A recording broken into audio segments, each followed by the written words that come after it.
going live. Live? Hitting live. Live on the I think internet. it's pronounced live, actually. Live on the internet. I live on the internet. Live live. Yeah. I don't leave my house. I just live on the internet. Wait, you left your house today, though? How do you know? Because I'm not in my house. I know, but what if we're in a house? simulation? Actually, if there's somebody who would know that we're living in a simulation, it would probably be Wendell. Wendell, can you tell us? There was some news from one of the telescopes in the last couple of days. The universe is expanding in a way that defies our understanding of the universe, apparently as a result of what we see from the Deep Field Telescope. So it's not great. Wait, are you saying it's like the dark energy stuff is now off the table? We need to get Katie Katie, I can't remember her last name off the top of my head. Astro Katie on Twitter is her handle. She's great. She was on the pod. She was on the Tech Pod last year. So everything's a lie. There's going to be a lot of work to reconcile observation with reality, probably. Yeah. Did you see the thing that we saw? We're seeing. We are live, by the way. Hello. Oh, hi. Hello. Never mind. I'm not going to talk about that.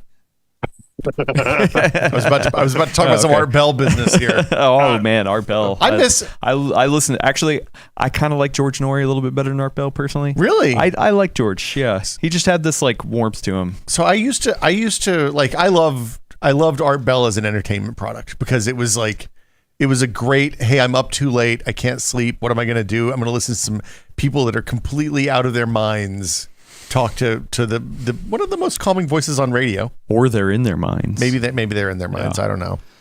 Art Bell had a lot of late night drives. We did a lot of late night drives together. A lot of good stuff. You ever listen to Art Bell, Wendell?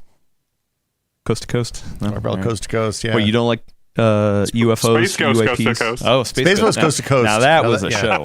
Now that was a show. When we did the Foo stuff and got to work with those guys, it was so exciting because I mean, I watched so much Space Ghost, Coast to Coast. I love that stuff so much. Yeah. Good stuff. Funny. Hello, Internet. Hi, hello. We're here. The YouTube tells me that we're live. We are live. I see a video. Yeah. And we're only like a minute late. It's okay. No, I think we started right at 11. Yeah. Like maybe it was like 59 seconds. But you know, who knows? We're here. Oh, also Dr. Ian Cuttress, Tech Potato. He's here. Hello. Shout out to Ian Hello. Cuttress. Yeah, friend of the show. Ruru2 says hi. Davina also says Space Ghost was a great host. He was. He was a great host. Yeah. Man, you know what? Yeah, maybe we should get Space Host to guest host The Full Nerd. He doesn't leave his house. The voice actor. He lives in Florida and has a home studio and does everything from his own house.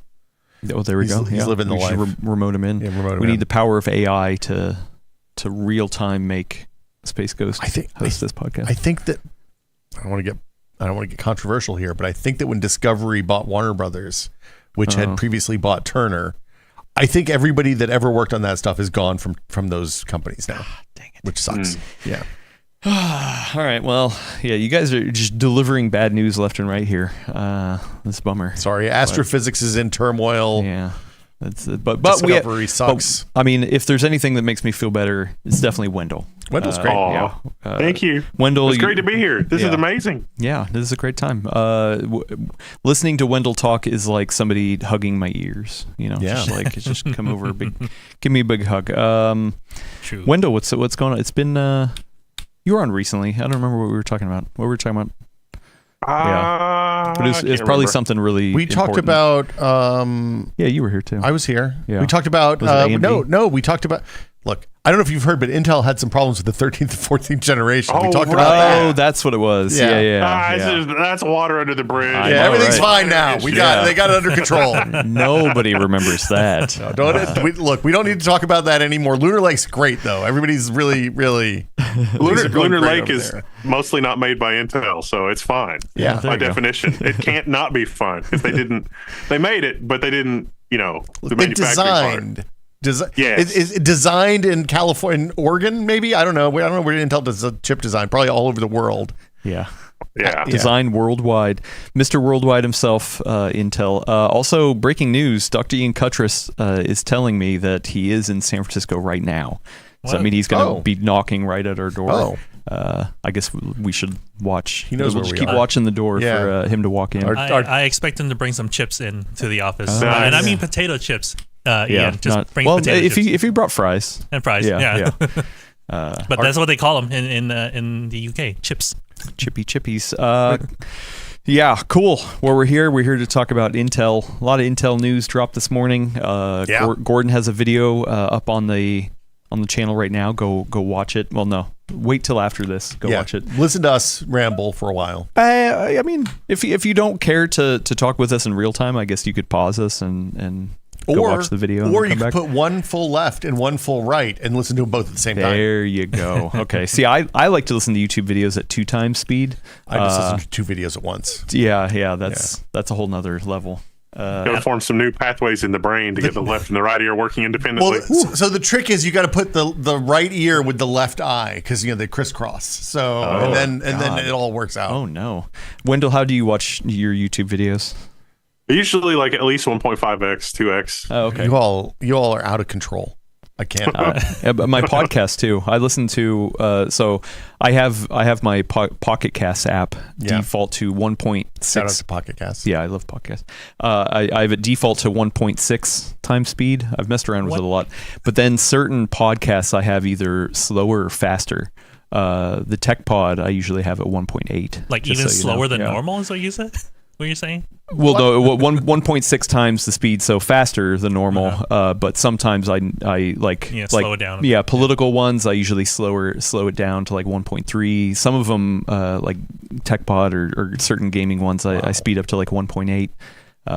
Wow. Have you tried slower than normal? I see how it is. Have you tried slower than normal then? Like everyone's talks. Yeah. Oh, like 0.5. Yeah. Make it last. Yeah, that's what I would do with Wendell. I would put him on 0.5 speed. I see just so I can savor every moment, every word.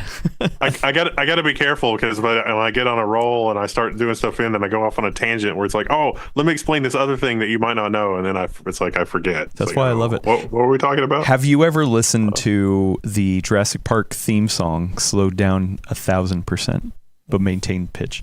I love that video. It's like it's literally just the Jurassic Park theme song, which is probably like 5 minutes, but it ends up getting stretched to like almost an hour. And you can just it's great because it's like perfect background, like drone, but it's enough because they maintain the pitch that you can like hear the swells and you can feel it. I love that.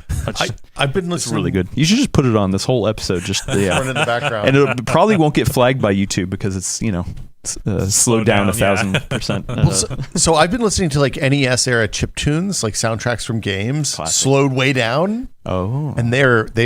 I'm going to tell you, it's pretty good stuff. I have some chiptune soundtracks on vinyl. And what it does is it rounds out the square waves in a very that's weird. Interesting way. Yeah. So it like makes it a little less harsh. Yeah. Anyway. I haven't confirmed it, but the mushroom power up sound. Apparently, that's the regular like the 1/1 level music sped up 1,000%. Oh yeah. Oh, that makes sense. They did that with the clouds and the bushes are the same. Yeah, and they did that with another music too, where it was like, I think it was like the end when you get to the end. When you speed that up, it's like I don't know. I can't remember. Coin pickup sound or something. Yeah, something like that. I don't know. Anyway, it's a clever way to save bytes. Meanwhile, it's like, oh, my phone has 16 gigabytes of memory now. We've become decadent. Yeah, I love it. So yeah, we're here to talk about technology, the personal computer, Intel, a lot of Intel stuff. We do have some questions and answers. I got some questions over here from the friends on Discord, specifically for you, Mr. Wendell. And actually, Ivan called you Mr. Wendell. How often do people call you Mr. Wendell? More often than you'd think because of the song. Oh, really? Oh. There's a song? Wait, what song is this? It's Mr. Wendell. I thought Mr. Wendell was your dad. Mr. Wendell. Now I just got to look this up. Mr. Wendell by Wendell. Mr. Wendell's song by Arrested Development. Wow. Yeah. That was a TV show. Arrested Development. Hey. American rap group Arrested Development from their debut predates album. Arrested Development, the TV show. 1992. Wow. Okay. I'm gonna have to listen to this song later. We're not gonna. Oh, it's Wendell with one L though. Yeah. So not and an A. That's a weird way to spell Wendell. Yeah. Wendell. Yeah. Anyway. Yeah. Cool. Cool. We're here. I think we should just kick it off. We got a lot to talk about. Yeah. You got a script. You ready to go? You got your game face on? Oh yeah. We call you. That's why we call you First Take Adam. Yeah. It's gonna be short and sweet. I'm gonna do it one take. Short and sweet. Yeah. Go for it. Willis, you ready? Yep. All right. Here we go. In this episode of The Full Nerd, Intel strikes back. Nice. One take wonder. I'm sure Gordon has used that one before. Use that on the Maximum PC BS podcast. Welcome to episode 318 of The Full Nerd PCWorld podcast about PC hardware and PC building. I am your fill-in host, Adam Patrick Murray, but I'm not alone. I am joined today by none other than Mr. Wendell from Level 1 Techs. Hello, Wendell. Howdy. Thanks for having me. It's exciting. I'm glad you're here to give us all of the knowledge from your brain, and somebody else I'm going to drain all their knowledge from their brain is Will Smith sitting here at the table. Much less knowledge in this brain than that brain over there. It's okay, we'll squeeze it. We'll squeeze that stone, see how much juice comes out. How much blood you can get out of the turnip. Also, are you excited because it's National Coffee Day? I've had 2 coffees already. I'm ready to go, man. Let's keep them going. You're ready. I want to see through time. Well, yeah, not to the end of space, because it sounds like, according to the pre-show, the end of space is a scary thing. You know what else a scary thing is? Wow, poor Willis. Right, that was mean. I'm sorry. Yeah, I stumbled on my own dig there. Willis Lai controlling the verticals, horizontals. Hello, Willis. That is very scary. Hello, everyone. Happy Tuesday.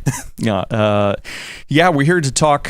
Surprise about Intel. But first off, I got to say, Wendell has a great video about Xeon, specifically the intro animation, where it's a bunch of crypto bros saying that the Intel is on fire and you should get rid of their stock.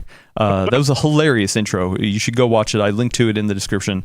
Great intro, but it makes me think, when are we going to get to invest in Wendell coin? It feels a little scammy. Scammy? Yeah. Well, isn't that the idea, though? Like, if there's anyone I could trust with having, like, investing a lot of money into, it'd be you. What would we get with the Wendell coin is the question. Yeah, reasonableness. Okay. Relentless reasonableness. Does each coin have like one lock of Wendell hair, or like what are we getting? We got to have some sort of. We will open our digital locker and we find a packet of reasonableness and a little bit of shavings from his beard too. Oh, yeah. You open it up and there's a reasonable, almost milk toast take that is like, oh, we should be better to each other, but it's a take on technology. It's like, oh, we probably should improve the floating point unit in these processors, or oh, we should probably look a little closer at the large language models. And it's like, statistical model, super intelligence. I don't know. Well, the chat is dubbing it Wencoin. Wencoin. So yeah, you heard it here first on the Full Nerd. Wencoin, I say now. Wencoin. Yeah, I will be the first to invest. I've got money in my pocket right now. Okay, I will send it to you to your PO box. I'm looking at that wall of GPUs. We could farm a lot of Wencoin over there. I'm just saying, free power, free air conditioning. Yeah, there you go. Buttload of GPUs. All right, and then money. Then we can all retire. Then we moonwalk out of this place. We'd be Wencoin bros. Yeah. Right? Yeah. Converting math into reasonable takes. Everyone we meet will just talk about our Wencoin. Look, Wendell, if you were in charge of the AI companies, we'd be much better. Like, I would take reasonable takes instead of the maybe teaching computers to lie, not the best move we've ever done. I'm just saying. I say it every week, I feel like. Yeah. We've all seen the Monty Python Holy Grail skit where King Arthur's walking along. It's like, now explain to me again, Sir Bedivere, how sheep's bladders may be employed to prevent earthquakes. And I watch these videos about AI, and in my head, what's playing? It's now explain, Sir Bedivere. That's pretty good. You're not wrong. That's pretty good. All right, let's dive into it. First up on the docket is Xeon 6. Now, we did not do any testing in-house for Xeon 6, which is why I picked up my phone and I called Wendell and I said, hey, Wendell, would you like to be on the podcast? And he said, hell no. And I said, well, what if I invest in your Wencoin? And he said, sure, okay. So, you got a chance to get hands-on with Xeon 6. Can you tell us tell us what the hell this is. Maybe dumb it down for people like me who just play in the consumer space. What does it mean? It is a fundamentally different philosophy from Intel. It actually started with the 6700 launch, which was their 8 memory channel platform a couple of months ago. Mm-hmm. I already did the benchmarks for that. Those videos is like quote unquote old news. But what launched today was the 6980P and a few other processors. It's not like the normal Xeon SKU stack where there's like 20 processors. There's only like 8 or so. There's not a lot. There's not like 50. Wait, are they simplifying by design or by necessity or? Yeah, there's more that are coming in Q1 of 25, but this is the other socket, which is 12 memory channels. So the E-cores, like Sierra Forest came out, it's 8 memory channels, and it is designed for efficiency and those kind of workloads.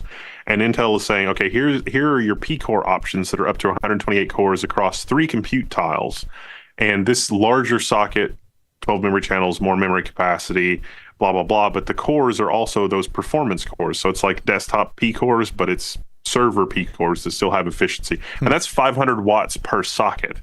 So the old ones, the E cores, and by old, I mean 3 months old, those will drop into existing data centers that are maybe already starting to be power constrained. Like they're targeting 250 to 350-ish watts per socket. But these new ones are like, nah, we need performance and we can do consolidation. And you really can do consolidation like 3, 4, 5 to 1. Okay, so basically, there's as I understand, there's now like three kind of classes of Xeon. There's the oops all E-cores ones, which it seems crazy from a desktop standpoint, but I guess in a data center world it makes sense because sometimes you just want a whole buttload of not a lot of compute, but a big wide swath. Then there's oops all P-cores ones. Oops. Yep. And then there's the AI ones, which I'm sure we'll talk about at some point in the not too distant future. Well, just to clear stuff up real quick, when we talk about P and E cores, these aren't the same P and E cores as we're seeing on consumer parts, or are they? They are very similar, but they are not exactly the same. Okay. They are much more power optimized, and the design has been tuned to deal with constraints from a server workload standpoint. And are they still doing separate Xeons for workstations, or is that a different category? That's a different category entirely. Right now, we have Sapphire Rapids for workstations. So technically, it's an entirely different category, but it's technically also still 5th gen Xeon. So we don't know of any 6th gen Xeons for workstations.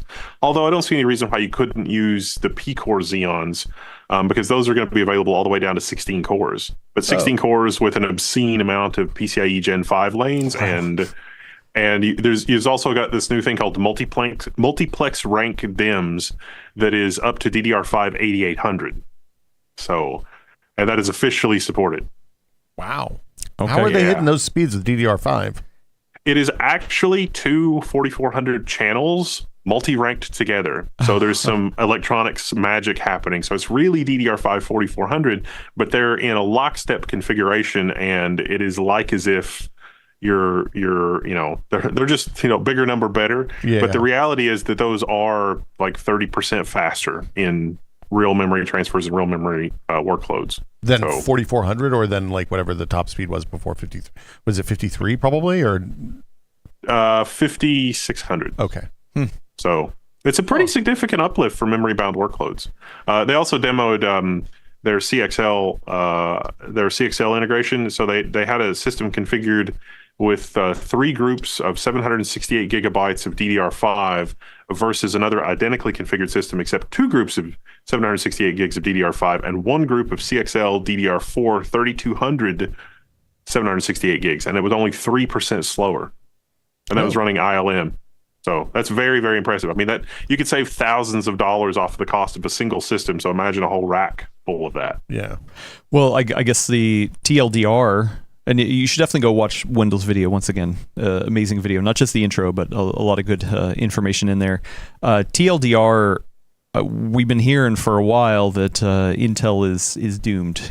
Rumors of getting bought out. They're having problems with their process nodes and this and that, the other thing. Obviously, a lot of it is on the consumer side, but for the for the workstation and enterprise side, what's the temperature of the water over there? Do you think they're in a bad spot? Do you think that if yes, that this is going to help them?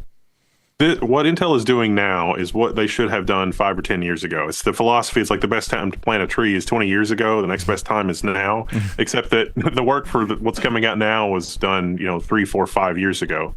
And these products are absolutely the philosophy that Intel has needed to have competitive products in the data center, because Intel has some of the most gifted developers and engineers ever, and you got to turn them loose with an Intel product in order to come up with something amazing. And this product stack and this philosophy from Intel is exactly what it needs to be in order to bring the company around. But we won't really know until the 18A processors really hit next year. All of this hinges on 18A being amazing. What's the philosophy, Wendell? Yeah. You've got to perfectly balance the power density and unit compute and ease of access for developers. So it's got to be easy to not just have the amazing core, but to have the whole ecosystem around the core that is powering fast and spacious memory capacity, as well as PCIe peripherals. You can't try to run the market like you have to have these Xeon CPUs and they have to be insanely expensive, and you're just going to have to live with it because they're absurdly expensive. The CPUs are the glue that glue the really expensive things together, GPUs, AI, and everything else.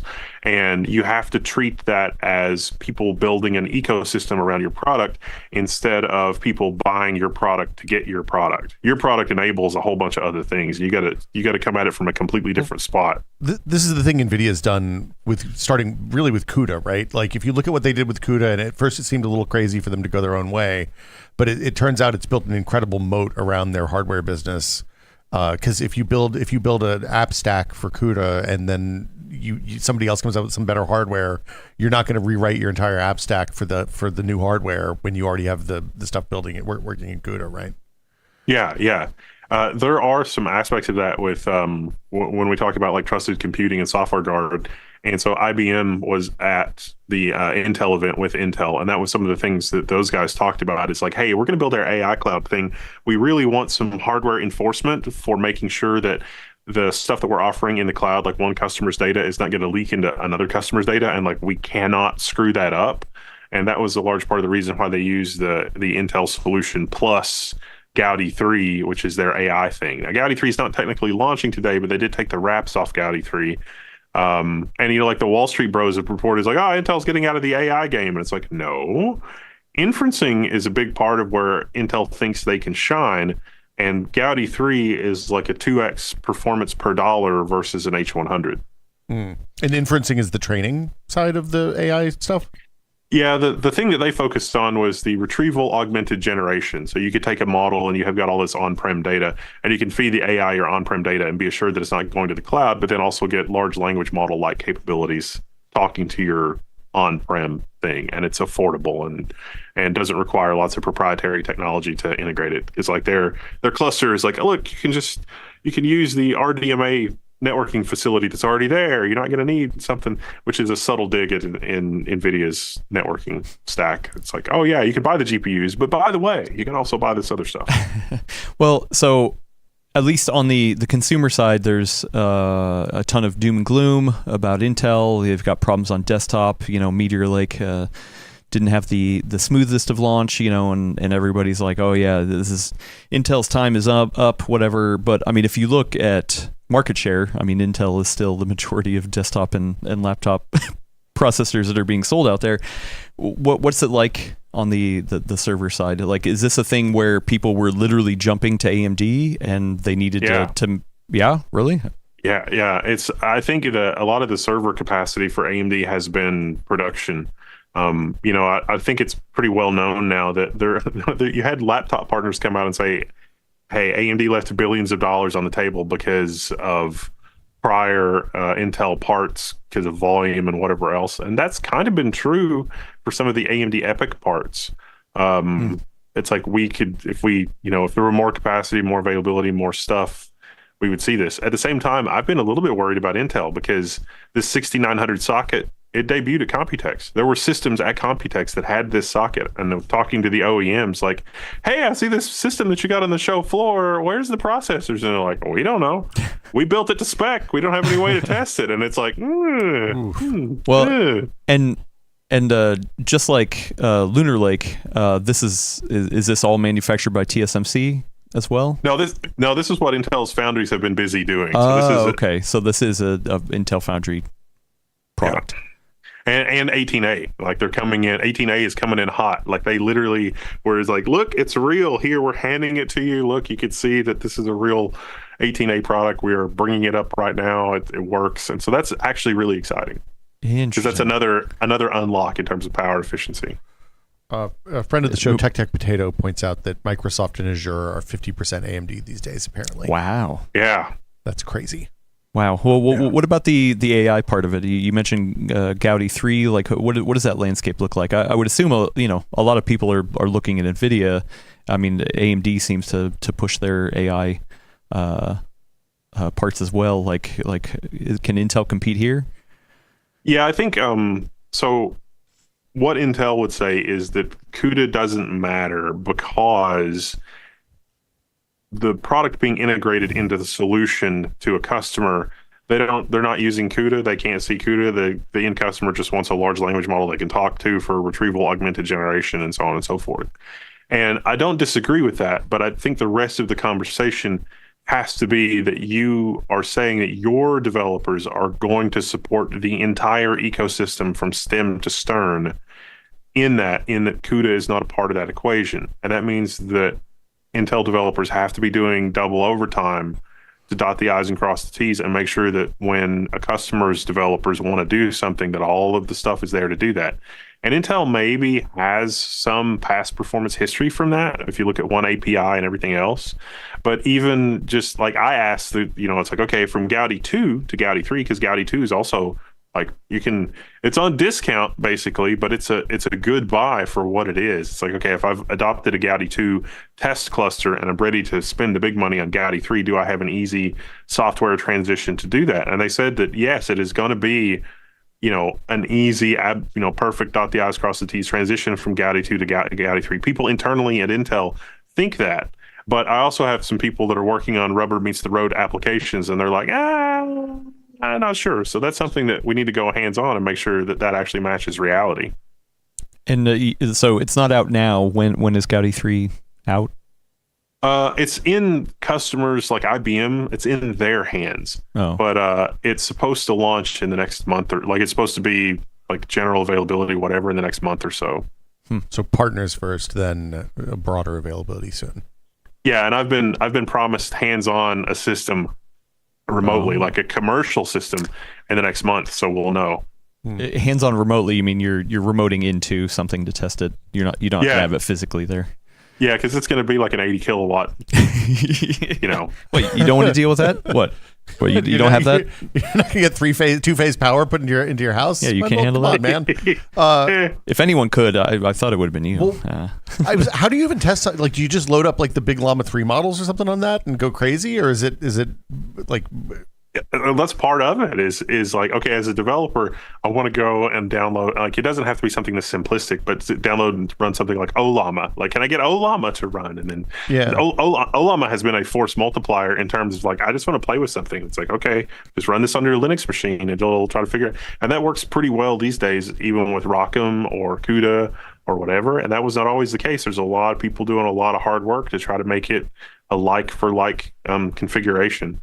So sometimes I'll try to run a job on an NVIDIA deployment as well as an AMD deployment, and now maybe an Intel deployment, and just look at what does the geometry look like? How much does it spend doing this part of the job? How much does it, like, what's the output?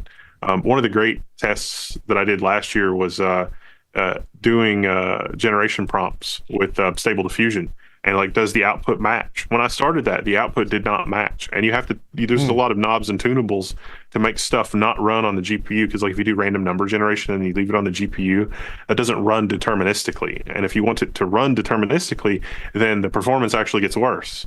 But then if you want it to run deterministically on cross-platform, do you even still get the same output? And in the beginning, the answer was no.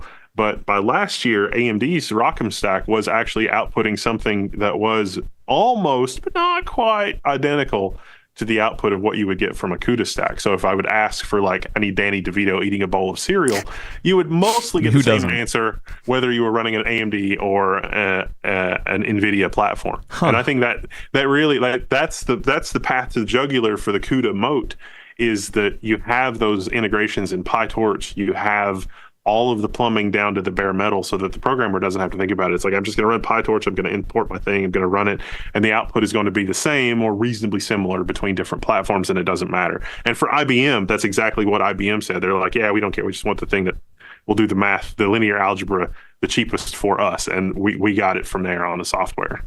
Dr. Ian Cuttress asks, do you know if Intel spoke about system sizes versus NVIDIA system sizes? Not really. So like trying to get to the bottom of like, hey, what is the answer there? They always wanted to go back to watts. And so it's like performance per watt or performance per dollar. And so they were saying that we're beating NVIDIA by a bit on performance per watt and 2x on performance per dollar. So it's like, okay. But again, hands-on. But it might be like performance per unit volume is worse. There's not enough information to say. Yeah, interesting. Like, what do data center customers, do they care about watts in, watts out, or do they care about space on the floor, or is there like there's spreadsheets where the lines, they graph stuff out, and where the lines cross is your sweet spot?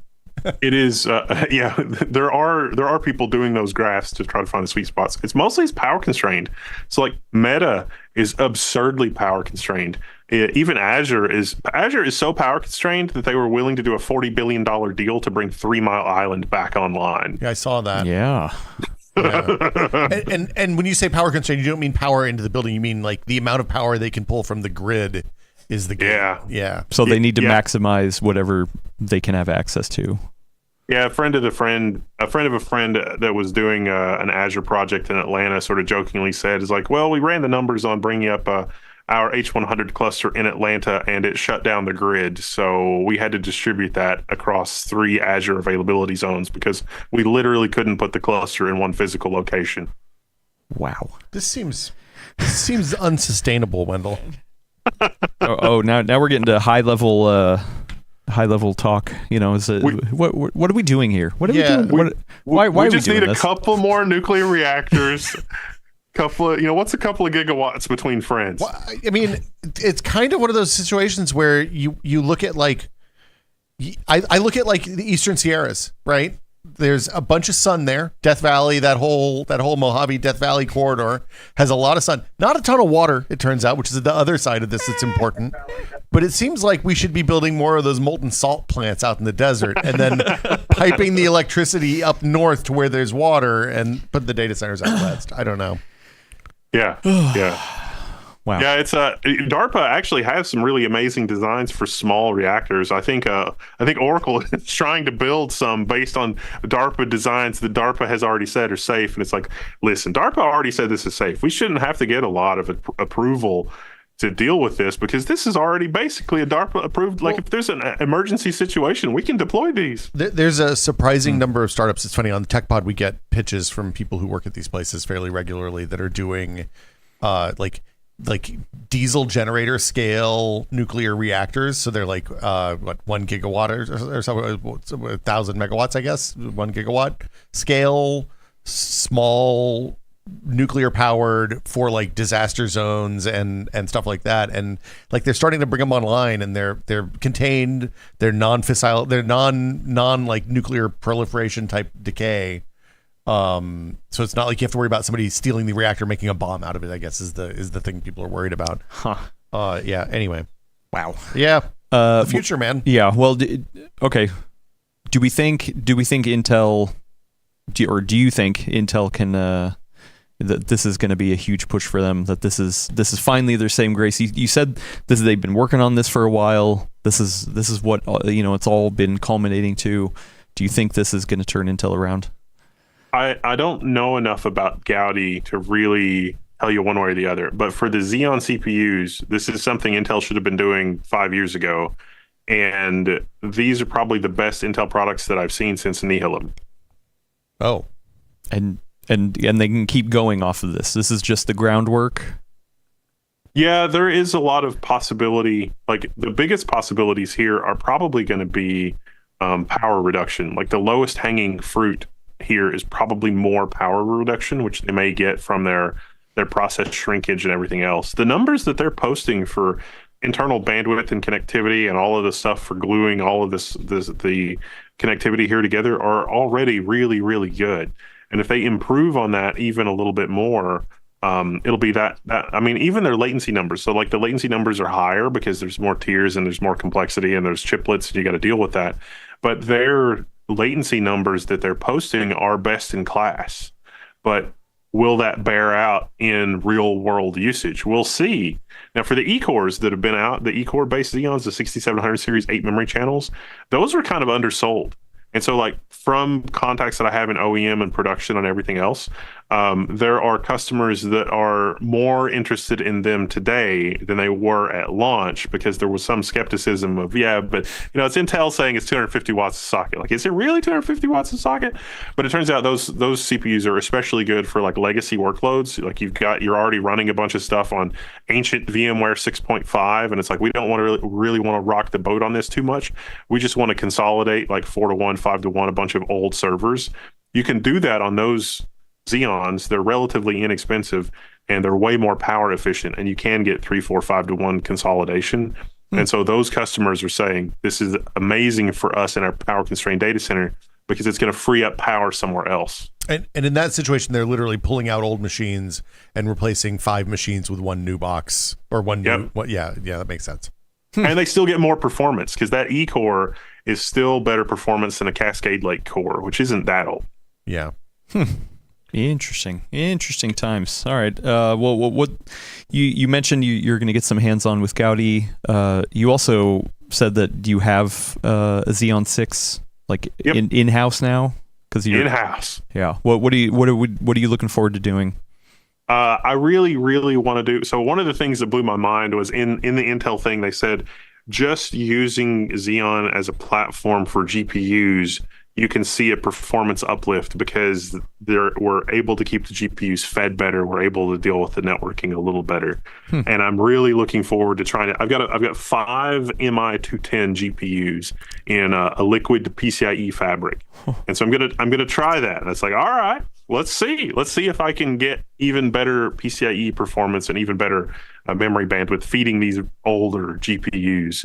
And see if that actually translates. I'm really looking forward to doing like code compile and virtualization, and because there's a lot of little things that you lose a lot of performance to when we're talking like virtualization and like para-virtualization. Like you add hardware like RDMA and things like that so that the CPU doesn't have to do as much work. You buy special network cards that can show up in the system multiple times that you can assign one network card to like 8 virtual machines so the CPU has to do less work.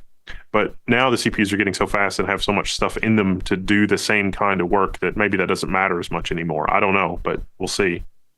Do you feel like, once again, this is me coming from the consumer space, but a lot of the talk is like, hey, you know what, we've got a lot of performance now. A lot of times, things are swinging back towards efficiency.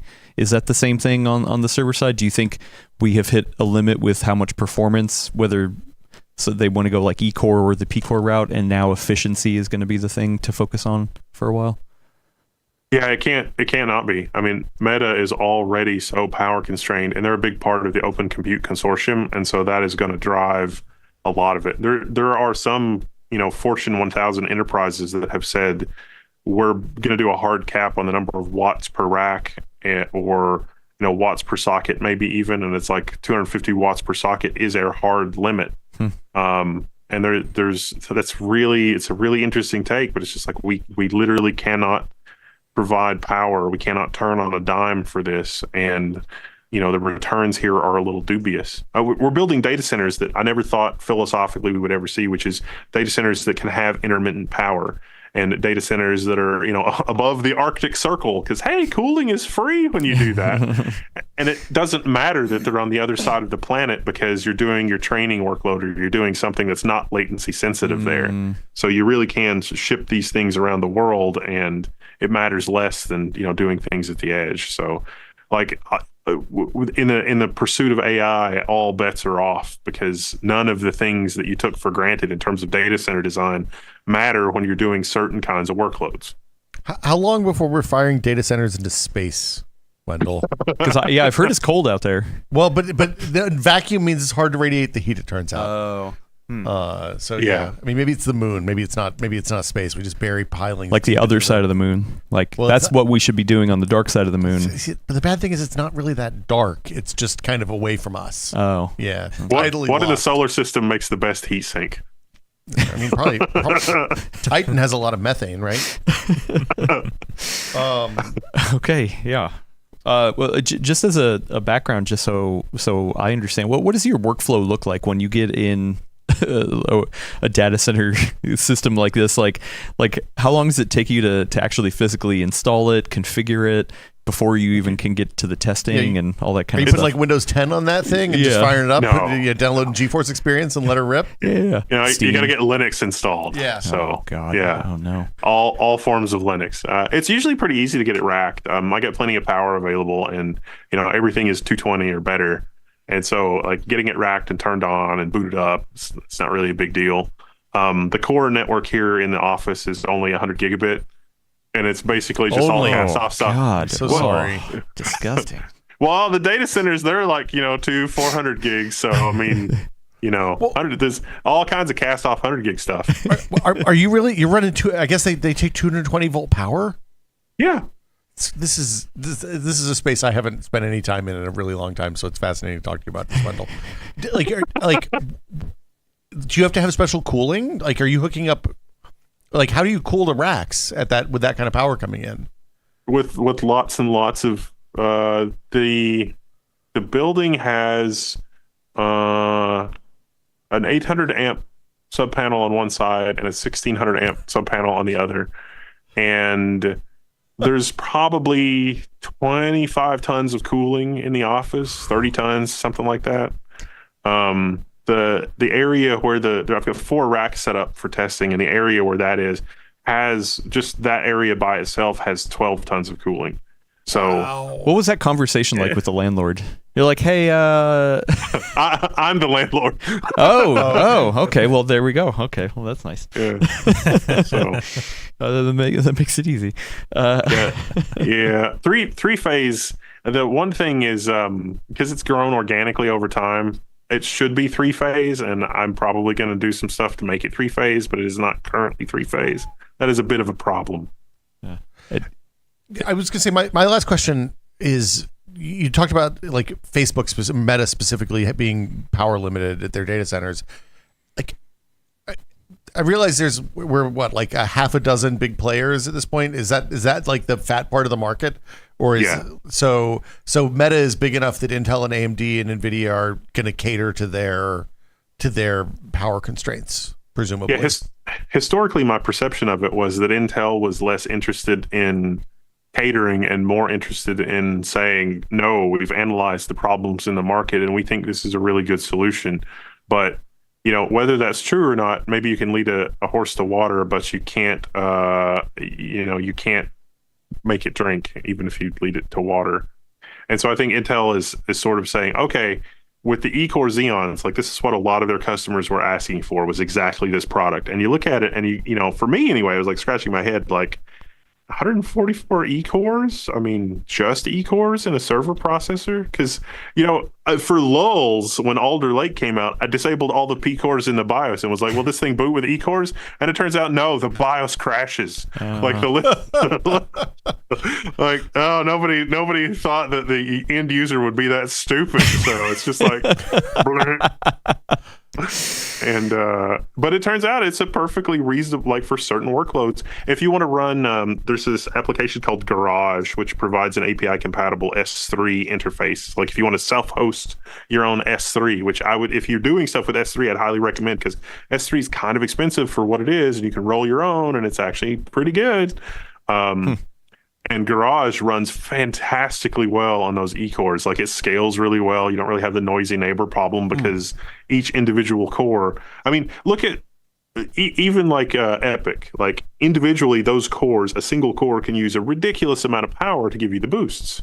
But it can also use just a tiny, tiny little bit of power at a much lower speed. Those E-cores, they don't do any of that. They just run. And so their neighbors aren't going to starve them out of power. It might starve them out of bandwidth, but mostly no, because there's not, like the CPU core itself is the undersized part of that, but it still provides tons of Gen 5 connectivity and memory channels and so on and so forth. So it's a very not what we're used to seeing from Intel product design.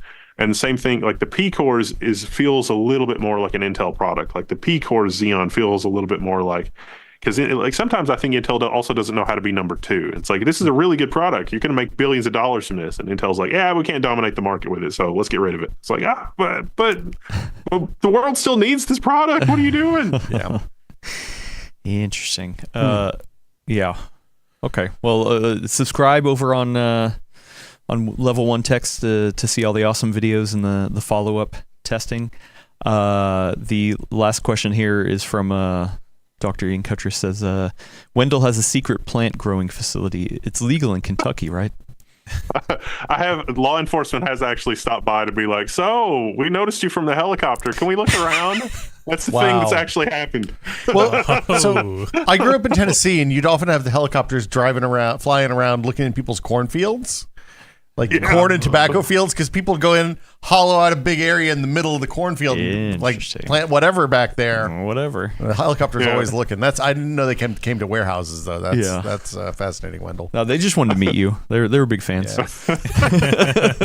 They got your autograph. They saw the power lines glowing as they came into the building. Yeah, they're like, something shady's going on over here. There's no way he's just like running a YouTube operation. The thermal cameras lit up for like the sun. There's 3 transformers that serve the building, and I did accidentally kill one of them. Oh. Don't worry. I'm on YouTube. Yeah. We're cool. Yeah, we're on YouTube. Just content. Hashtag creator. Content. Yeah. All right. Speaking of content, did you produce any content around Lunar Lake? I didn't see. No, not yet. Okay. I did get some time with the ZenBook 14S, and that is incredible. I also got to spend a lot of time with the pre-release Lunar Lakes at Computex. So Intel had a little thing before Computex, and we're like, this is the preview state. We're not quite there yet. And I was worried about it because their demo systems had 120 watt power bricks, and I was like, oh, this does not bode well for the future. Mm-hmm. Well, yeah, it actually worked out really well. They're really good. Yeah, Lunar Lake is here. I've got one. It's in Lucite. Yeah. Okay, so I hooked this up to my motherboard, just slotted it in, and it worked. Just kidding. I do not have a Lunar Lake system on hand. Gordon and Mark did. So Mark has some articles up on the website. I linked to it in the description. And Gordon made a fantastic video. I alluded to it earlier. There's a link in the description to go watch all of his testing. With any launch, especially laptop launches, you're time limited. Gordon's talked this about before, of like, oh man, there's so many things that he wish he could have done, in so many ways he wish he could have configured, but with limited time, limited resources, and a fast approaching deadline, he was able to get some good testing done. I'm not going to spoil all of the video over here, but yeah, it's almost an hour long. Gordon messaged me yesterday as I was filling out the details, and he's like, "Hey, for the headline, did Intel just save x86?" Good headline. I was like, let's go for it. It is a classic Gordon kind of headline. Because obviously Qualcomm and ARM has been making a huge push, well, Microsoft as well, and AMD has answered, but really a lot of people were holding their breath for Intel's answer, because Meteor Lake was not necessarily the best answer to fight against the Qualcomm dragons at the gate. So Gordon had a number of devices on hand. I'm just going to quickly read over them. He had specifically 2 Lunar Lake models. One of them was a Dell XPS 1390-350, which had the Ultra 7 258V. And then he also had that same Asus ZenBook S14 that I'm assuming you're talking about, Wendell, that had the Core Ultra 9 288V. So they're both 4P cores, 4E cores, no hyper-threading. Right, and the new. We don't need no hyper-threading. Yeah, who needs it? These is all TSMC. Both had the 32 gigs. Of course, you know that the package itself is limited by what you can put on there. So two different kinds of laptops, and then he put it up against a ZenBook S16 that has the Ryzen AI 9 HX370. It's actually the same laptop that I've been using here. He had a ZenBook 14 that had a Core Ultra 155H, so that was Meteor Lake, and then also a Microsoft Surface Laptop 7 13-inch, which had the Snapdragon X Elite X1E-80-100. Just rolls off the tongue. Yeah, it just rolls off the tongue. So he did a lot of testing. Gordon loves his benchmarks. So, if you want to dive deep into the benchmarks, Gordon has got the benchmarks for you. I'll quickly go over the high level real quick, unless you got questions. No, I was just going to say his color scheme for these was really good, too. Yeah, he finally solved the question of what color is Qualcomm. What color is Qualcomm? It's orange. He orange. labeled typically orange. So for things that are heavily multi-threaded, obviously with less cores and no hyper-threading, there were some times where it actually Lunar Lake systems lost to Meteor Lake or Ryzen AI or Qualcomm. Ryzen AI seemed to be the most performant when you're doing like heavy multi-core workloads, but then if you switch over to single-core results, then that's when you see some big wins, especially over Meteor Lake. Interesting enough, it came toe-to-toe with the Qualcomm system and definitely beat out the Ryzen AI system, at least in Cinebench and other lightly threaded tasks. So yeah, I thought the single threaded perform, like, given how most people use this kind of class of laptop, the kind of non-workstation high end consumer non-workstation laptops, I think that single threaded performance is the place that's the most interesting probably for me, right? Yeah, single threaded. You want to be able to do multi-threaded stuff. Like I've definitely, as have been doing less video editing myself, I'm still doing a lot of like photo editing on a laptop like this. This is the kind of laptop that I like. A 16-inch that doesn't have a discrete GPU, but at least enough performance on the package side, performance that I can get enough work done. I was not impressed with Meteor Lake, what I was able to do on that. Qualcomm was okay for the most part, but I wouldn't call that the most performant for my needs either. And then I have been happy with this Ryzen AI system, but yeah, so he did a number of tests. I mean, his usual benchmark suite of Cinebench, Blender, Handbrake, Geekbench. Of course, he loves Geekbench. Did some Photoshop stuff, which I thought was interesting. The Photoshop results. Yeah, he went down into the subscores. Microsoft Excel, Premiere Pro. He did some basic gaming tasks as well. Can you do the big spreadsheet? Which one? The big one. The big one. The big one. The big one. The big one. The one that we put on the Threadripper. Oh, you're the scary one. Oh, you're talking about the Excel. The Excel torture test. Yeah, he did. Let me find it. It was the. I think he put it here. It's the Excel spreadsheet that Excel esports players use. And surprise, Lunar Lake. Shorter bar better. In second. So actually, Lunar Lake lost there, but that's because the more cores the better. Okay. Yeah, so the Ryzen AI definitely took it. But what you're really here is for efficiency testing. So Gordon, I actually kind of want to see if maybe he'll make a follow-up video and just break this out on its own, because the performance stuff is one thing, but I do think on this class of laptop, performance is part of the equation. But a lot of people care about efficiency. We talked about it earlier earlier for the workstation stuff or the server stuff, and especially on thin and light laptops, that's where Qualcomm has been like, look at us, we're more efficient, just like MacBooks. MacBooks is the high watermark. Everyone wants to try to chase a MacBook. Yeah, you're competing with my wife's MacBook Air that she plugs in once every 3 months, and it's the battery basically is infinite. It taps into the quantum foam to pull energy straight out. Yeah. And I heard you can just plug one USB-C port to the other, and it just shows that it's charging. Going up. It just keeps going. Yeah. Makes sense. That's awesome. Apple did it.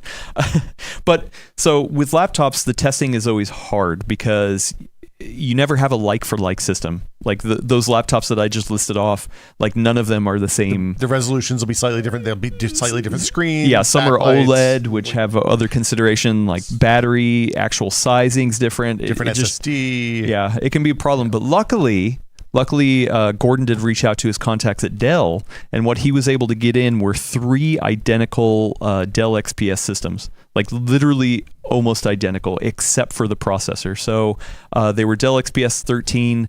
It was a 9350, a 9345, and a 9340. Same exact screen, same exact RAM configuration. The storage was a little bit different. The Lunar Lake version had a Micron SSD, where the other ones had Western Digital, but same sizing, same gen speed, so probably didn't. Battery capacity was same, literally the same laptops, except for one had the 255V.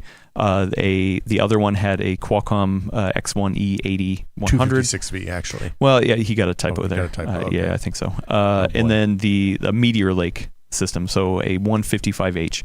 So, I mean, it would have been awesome if he also could have gotten the same chassis with an AMD in it. Maybe they just don't make that version with this same chassis, but yeah, he was able to do it head to head. And what he did was did some battery rundown tests. So he used Procyon Office and did it multiple times, which I will tell you. So he did these minutes. These charts are in minutes, and the highest one was 1,200 minutes. So I don't know what 1,200 minutes equates to, but 20 hours. Yeah, lots of hours of testing, and he did this multiple times. So he did this in balanced performance mode, in battery saver mode. And he can definitively say, at least without the AMD option in here to test against, is that the Lunar Lake system outlasted the Snapdragon system in like-for-like laptops. So is Intel screwed? Yeah, I mean, at least on efficiency, which is where they really wanted to push it, it seems like they won, and it is a huge jump over Meteor Lake. Efficiency, was definitely a big deal, and this was not only for the balance profile, but the efficient profile each time. I mean, it wasn't a huge win over the Snapdragon.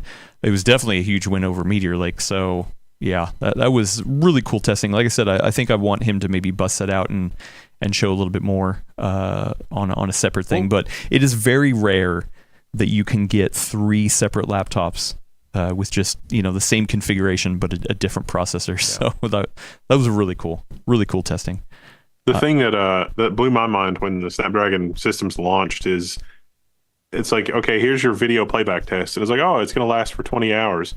But then you actually do a productivity test, and it's like, wow, this is only lasting like 7 or 8 hours. This is like maybe an hour better than the last generation, like normal laptops, and maybe on par with whatever AMD had. But I felt like the odd man out pointing stuff like that out. It's like, this is a terrible developer experience, and like if you're just using it for application and like normal office stuff, okay, maybe, but it does go to sleep and wake up like it's supposed to, which is incredible because we've never had that.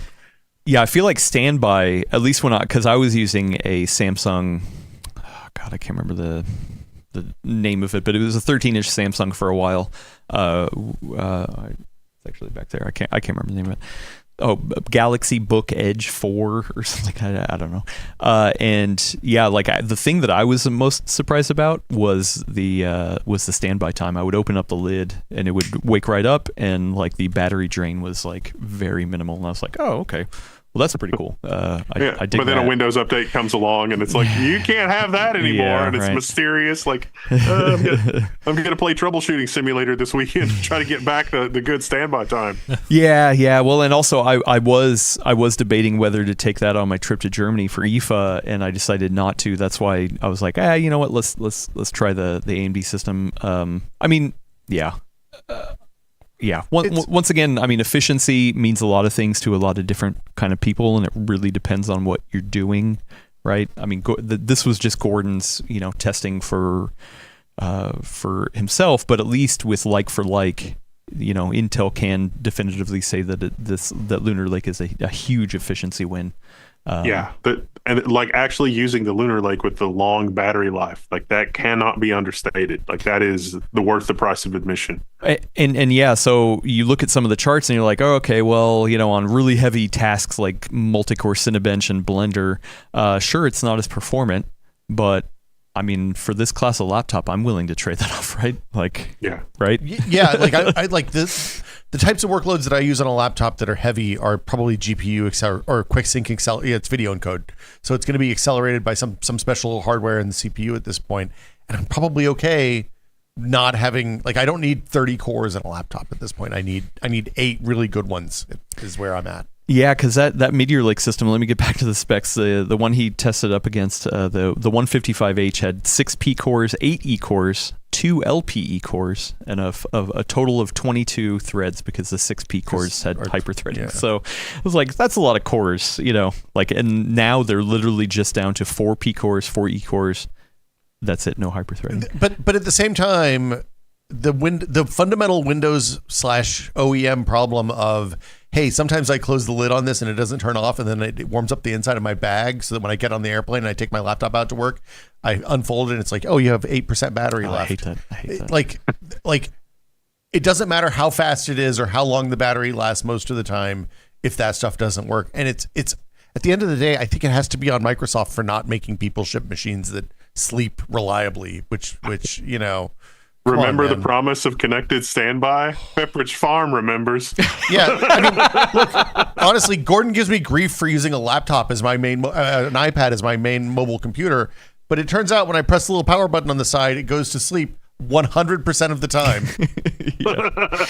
Yeah. And then it turns right back on in half a second. And I haven't watched other coverage of Lunar Lake videos that have gone up. I'm really curious to see what others have said. I was curious to see if people are like, oh my god, I had 22 threads and now you took them away, but like I don't know. I really think for this class of laptop, like that's all you need. Not only for that, I also am very excited for handhelds as well, because that's a thing, yes. Especially Meteor Lake on the Claw. It was that CPU portion was gobbling up so much power, and not feeding enough to the GPU that it's like, we don't need that many cores, dude. Somebody in chat earlier was talking about this, but I think even before the show started, they were talking about how excited they were to see how a discrete GPU pairs with this. And I am 100% on team. Hey man, let's put a little GPU in a handheld with that with this Lunar Lake and see how it goes. Maybe. Yeah. So very curious. I mean, what was your first take when they came out and said, "Hey Wendell, we're not going to do hyperthreading anymore. We think hyperthreading's dead. We're taking it out."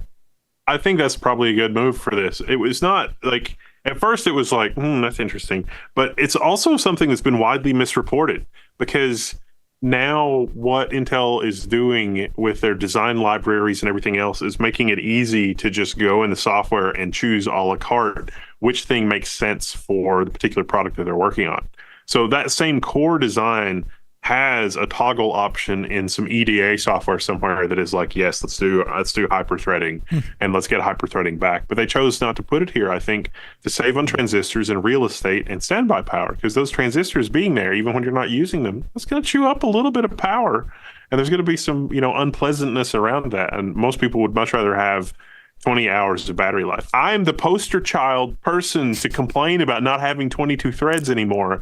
And even I would say, well, the performance of the cores that I have now is so much better I'm cool with this. I mean, it is crazy to think that, yeah, sure, in Cinebench, let me get back to the multi-core score, the top-end chip, the Core Ultra 9 288V, turned in a score of 620, and the Meteor Lake turned in a score of 683. So you're talking about 22 threads versus 8 threads.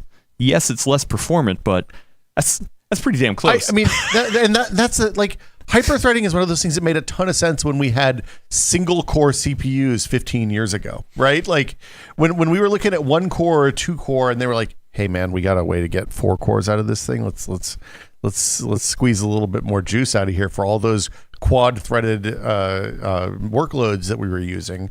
And now I feel like once we hit 6 cores, the number of cores matters a lot less. The raw number of cores matters a lot less. One trap that you should avoid is like what hyper-threaded cores, or in AMD's vernacular, the SMT cores. What that means has evolved, and it is not, when we're talking about old versus new, those are completely different things. I think that SMT is still going to make a lot of sense on server parts, and this is why it was reported as like, oh, it's going away completely. It's like, no, this makes a lot of sense in server parts, because it's a juggling problem. Like at a fundamental level, when you're doing a context switch or something like that on a CPU, you have all the registers on the CPU that contain data. And so it's like, okay, I'm going to stop running this thing. I'm going to switch to this other thing. And so I need to pop all of the stuff off in all of the registers on this CPU. And that is a non-trivial amount of work, because CPU cores have a lot of registers. Whereas on hyper-threaded cores, if it's like, okay, we're just going to try to leave the state of the stuff here in this hyper-threaded core, and then we're going to work on this hyper-threaded core, but the thing that actually does the computation is shared between those 2 hyper-threaded cores, then there's way less work that the operating system has to do to juggle between those 2. So for a server workload, hyper-threading is still probably the best way to get even higher power efficiency for those different kinds of workloads, especially if you're waiting on network or IO or memory or storage or something. Not having to physically move a process off of a core and just sort of leave it in that hardware state is way better than the alternative. But if for a single user laptop where most of your stuff is either running as the system or running as you don't have the security context to worry about popping things off of the processor and storing it on the stack, and then now the core is executing in the context of the system user versus the individual user, and so it's a different story. Yeah, but there's still some unknowns, at least on my end. One of the things that I'm waiting to see if people talked about is that, hey, one of the downsides is that the memory is on package now, which a lot of people have rallied against Apple for doing so. It's a trade-off, right? You're saying that, hey, you can decrease latency and kind of help with power efficiency by putting it on the package, but then you are limited to whatever package SKUs they have, and right now it's 16 or 32. That's another common misconception. It doesn't really impact the latency, but what it does do is reduce the number of variables in human suffering the system integrator has to deal with for different kinds of memory. True. So yeah, that's really all it does. And so like most of our, like, it goes to sleep, it wakes up, it doesn't wake up all the time. Some of that is because of different brands of memory. It's like, I want to just choose an arbitrary brand of memory, and there's like rough edges around that integration, or Intel's like, no, we're going to use SK Hynix. No, we're going to use Micron, and it must be this spec. Well, and so Intel has to certify the whole product. Is that worth the trade-off? Like, I feel like it's easy to say, oh, you know what, we get a less Cinebench multi-core score because it's way more efficient. But on the memory side, is the trade-off of having it on package and not being able to upgrade it worth what you're getting? It's fine unless you get into the Apple situation where they charge me $2,000 for a terabyte of storage, and in which case that should be an antitrust investigation. Yeah, I mean, I think on laptops the memory upgradability is much less important than on a, like, should Intel try to do this with a desktop part, people are going to rightly raise hell. Yeah, right. But also for thin and light laptop versus like a workstation laptop. So if they did this for the Arrow Lake version of whatever high-end laptop stuff is, like, I think that would definitely get some pushback. So I mean, it's curious. One less thing to cool inside the system too. So not that they're cooling RAM necessarily in laptops. I have some thoughts. Oh, please. on this. I think that we're headed toward a place, we can't not be headed toward a place where what is a desktop ecosystem and what is a laptop ecosystem is basically going to go away, but not in the way that you think. I think we're going to end up in a point where a desktop system is something like the i7 or the i9 or a 9900X or a 9950X. And anything that is less than that 16-core monster is really just a juiced up laptop CPU. Because if you look at Zen 5 with the Zen 5 C cores, their highest end mobile CPU, it would make way more sense from an engineering perspective to just eschew the socket and eschew the crazy over-the-top power delivery and eschew all of that and go back to a point where you can have a $200 motherboard CPU combo, maybe that has some specific RAM configurations as part of the package. Maybe not, I don't know, but is very low cost. Because if you look at the performance per core performance difference now between mobile unbound with unlimited power, an unlimited like plugged in power budget versus desktop versus like the 9600X or the 6-core or the 8-core, economically, it makes more sense for the people that have a desktop use case to just go with the desktop motherboard that has a mobile CPU soldered on it. And we see the companies in Hong Kong and everywhere else doing that. And it's like, these are incredible for gamers. They can just buy that, get a good GPU, put it together, and you're good to go. Well, I mean, and AMD's already doing it with like the 8000G, right, series. So like, and that's literally just a mobile chip.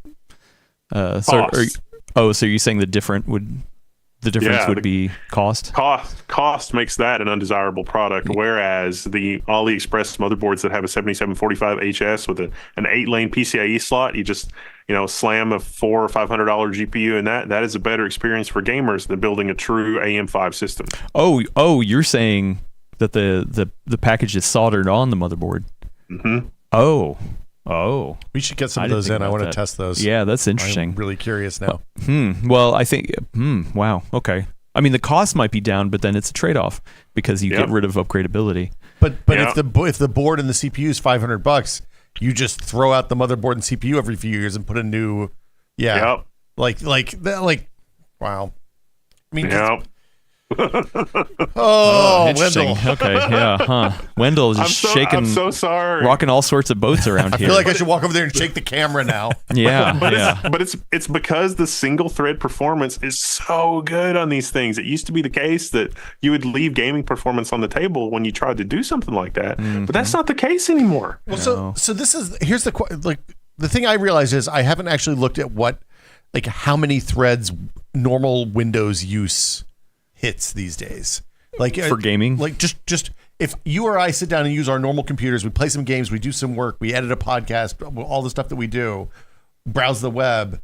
How many cores is Windows using in the background behind the 1 or 2 that my browser is using? True. And it seems like it's probably 4 threads, 5 threads most of the time, kind of peaking up as you do something that's multi-threaded and coming back down as you're not.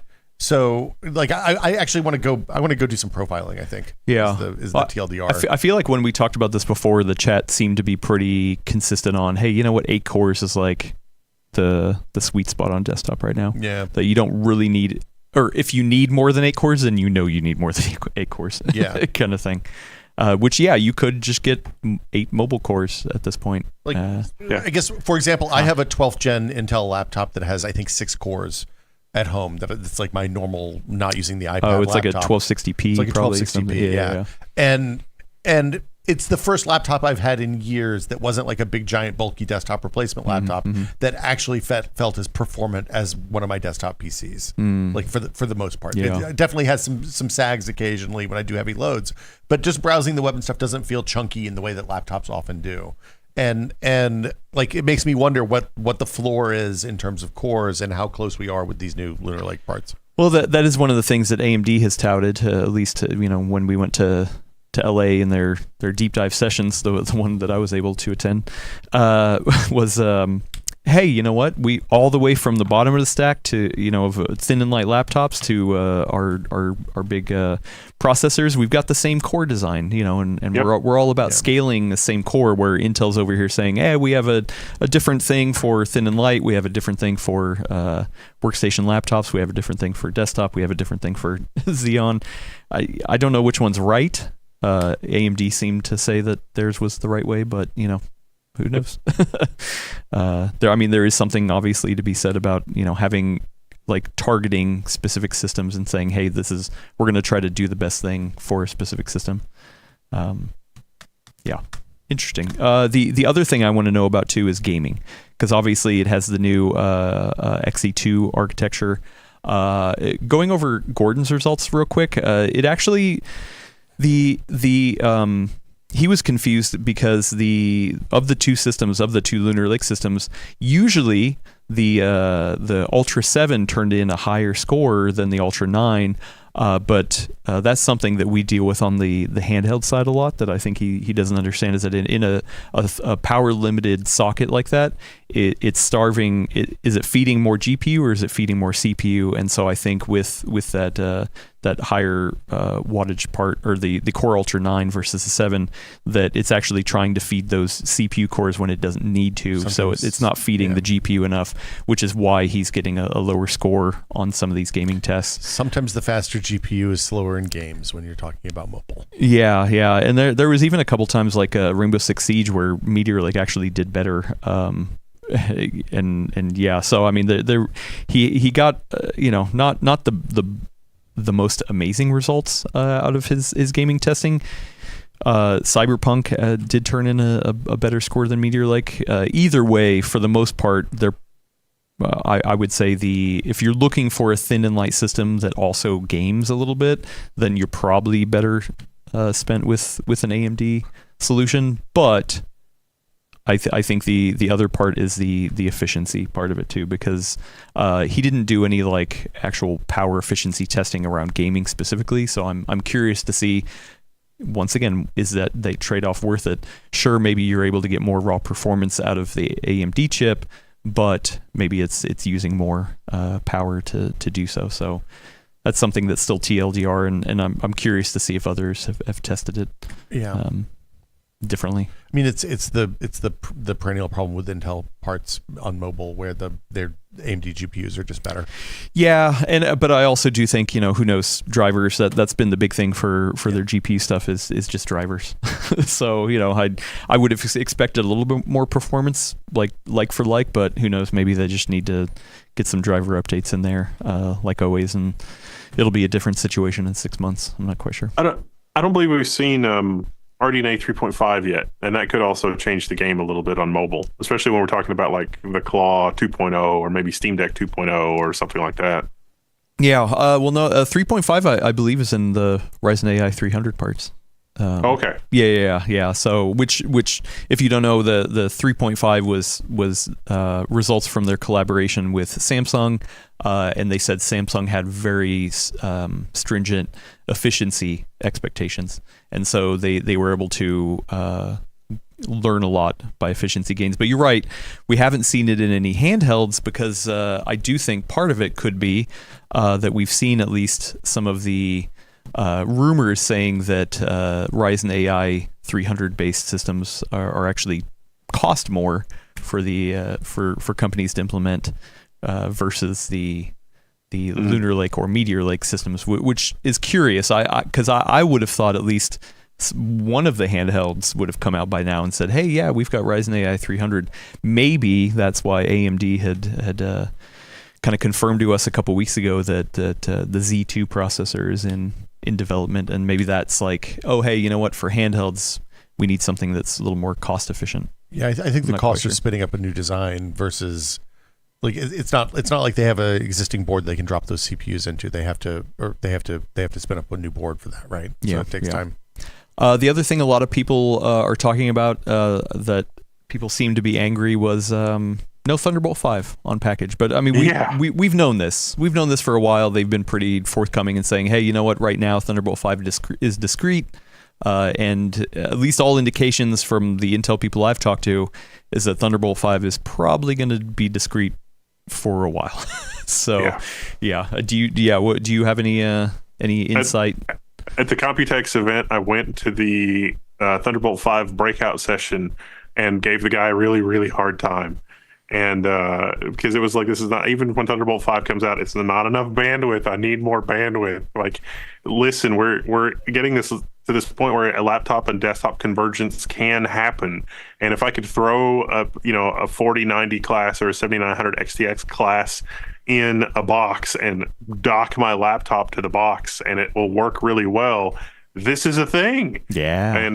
And it would be great. It could do 4K displays and some other stuff. They got a little bit of the technical details wrong, but it's also a power hog. So, they don't really want to produce an interface chip on their, they need 18A to do that type of bandwidth, or an optical interconnect, an on-chip optical interconnect. Really, that's the physics of the problem, and they're just not going to do that yet. And that's why I think the rollout is going to be slow for laptop. It's going to be even slower for handhelds, because if you're talking about the cost and the power and all that kind of stuff, handhelds is where I'm excited to see it for sure.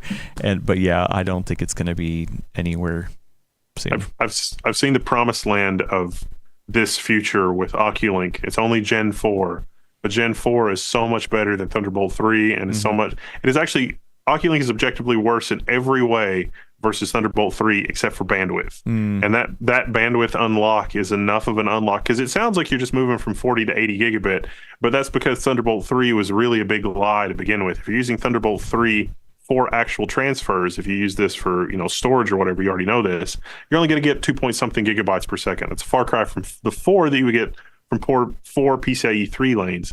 But with Oculink, you get 8 gigabytes per second. And that is true full fat PCIe.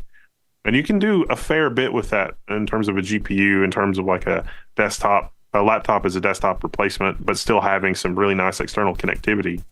I think the Thunderbolt 5 is supposed to do that, but it doesn't. Yeah. So I'm just, I don't know if it's a messaging thing or something, but yeah, I continue to see a lot of comments of people being like, wait, no Thunderbolt 5? And it's like, well, yeah, I mean, that's... Thunderbolt 5 should have been out 2 years ago, so that these problems would have already been, we would have gotten all the warts off of it. Yeah, interesting. So yeah, lots more interesting things to come. I always like waking up in the morning for an embargo date that I know we have a video for, to be like, okay, well, I know what we thought of things. Now let's go watch other people's stuff and see what they have. I'm assuming you feel that same way too, right? Yeah. Sometimes I definitely feel like the weirdo, though. It's amazing. It's got Thunderbolt 5, and it's like, no, I needed Thunderbolt 6. Yeah, right. But that's the thing. That's why you watch a ton of other people's stuff, because you get a more informed take. Everyone's got different needs, different ideas. I want to see this in different laptop designs. I was talking with a vendor of getting in a Lunar Lake system that I can test out as well. So, yeah, interesting stuff. The other thing I want to circle back to that people were talking about was with your grim future of motherboards, of desktop motherboards that have soldered on chips, is that we actually talked about that a little bit with Cam 2.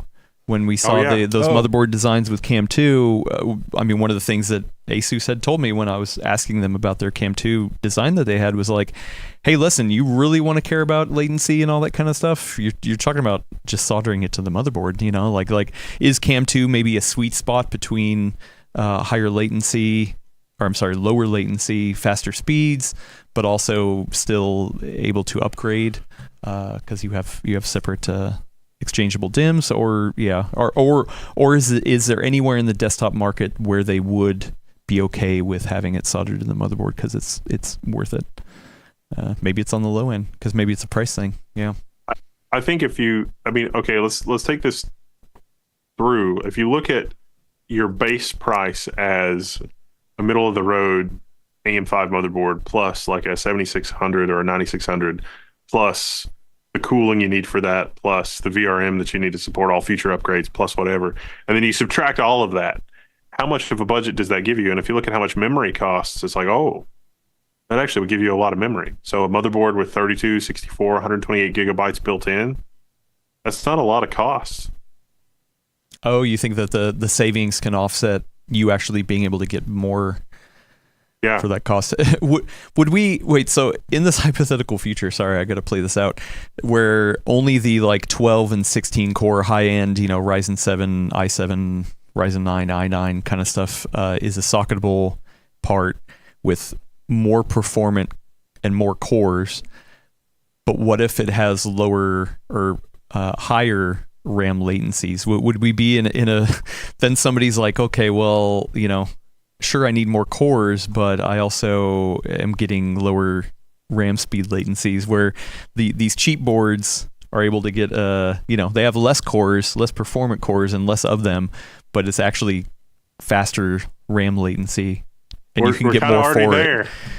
You think so? If you look at where we already are, at least on AMD's solution, the dual chiplet thing is not great for gaming. And the solution for 9,000 CPUs is core parking, where it basically puts one of the chiplets to sleep unless you have a lot of background tasks that can be pinned to one chiplet, so that your game is pinned to the other chiplet. Like the latency penalties and all that kind of shenanigans, they're already there. True. Oh, yeah. Give me that little Lunar Lake system. Drop a 4090 and call it a day. There you go. That's what I'm here for.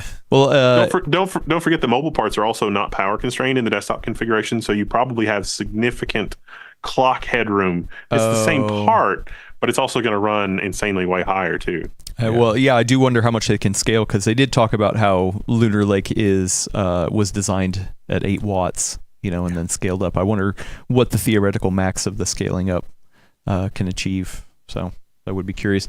Also the other thing to talk about is Arrow Lake Mobile. That's kind of another part of the Intel equation. We just talked about Xeon. We talked about Lunar Lake. Now there's Arrow Lake, not only for the desktop, but for the mobile part as well. I'm curious to see how that turns in. What do you think? What are your expectations for Arrow Lake, Wendell? I was worried. Again, you get the Wall Street bro rumors. It's like, oh, they canceled the one Arrow Lake part that they were going to make internally, and it's like, what? I mean, this is like a leak of another leak that's like sideways, and then this other different leak. It's too many leaks. Yeah, so it's just like, what does this even mean? Or is this somebody just trying to manipulate Intel's stock price, or what's going on? I'm hopeful for, like, based on what we've seen with Lunar Lake, I'm hopeful for Arrow Lake. But the stuff that they've done for Lunar Lake is really targeting the insane power efficiency. And when you're targeting the insane power efficiency, it doesn't mean that you can suddenly give, a similar design 300 watts.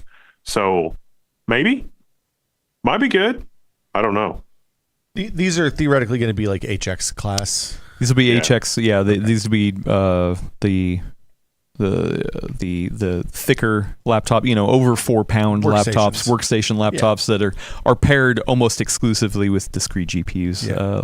I think there are some laptops out there that have an HX CPU, but not a discrete GPU. Actually, I know there's some mini PCs that do that as well. Yeah, they'll have an HX, but no discrete GPU paired with it.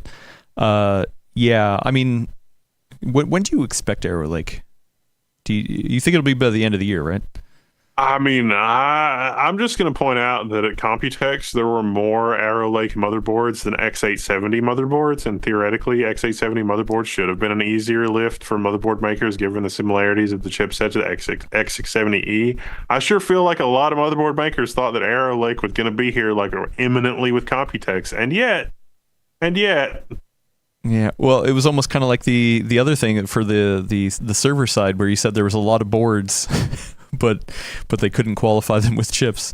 And voids where the chips should be. Yeah. Well, no, we couldn't confirm there were Arrow Lake. There was a sticker on the motherboard, covering up what it was. We don't know.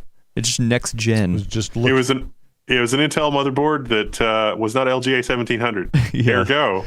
Well, I don't know. I didn't count those pins. Did you take the time to count the pins? It was labeled. I thought it was covered up with stickers. The socket. The actual socket itself. Oh, okay. Yeah. So. Yeah. Well, a friend of the show, Davina, says Arrow Lake end of the year or early 2025. So maybe CES.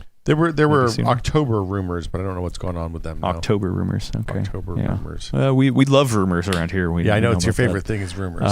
Gordon's not in 1 week, and the whole thing goes to exactly. No, Brad's been out for a couple weeks. So he told us more rumors is what he wanted. Oh yeah, he said just bring the rumors. All the rumors. I think the other part of Arrow Lake is that I'd like to ask you as maybe a follow-up question. I know we're getting a little bit off of Lunar Lake, but I'm stalling a little bit. Is that the instability issues? Do you think that Arrow Lake, whether it's on laptop or desktop, is going to exhibit any of these same issues? Do you think that this is behind Intel? Where do we stand on that?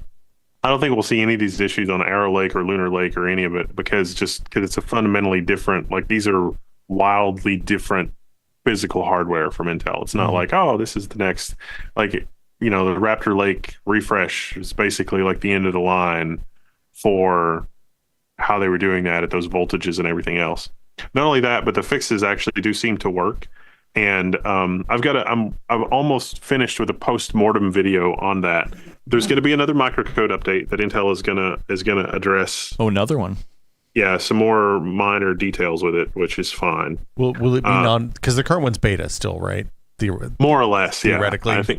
I think this will be the final release. Okay. From my vantage point, it looks to me like even with all of this, some large number of Intel chips were fine with all of the bad situation, like whatever with the heat or the voltage and whatever. Some like half, let's say, probably more than half, but at least half. They're fine. I don't care. Maybe they'll degrade over time. Maybe not. I don't know. Whatever.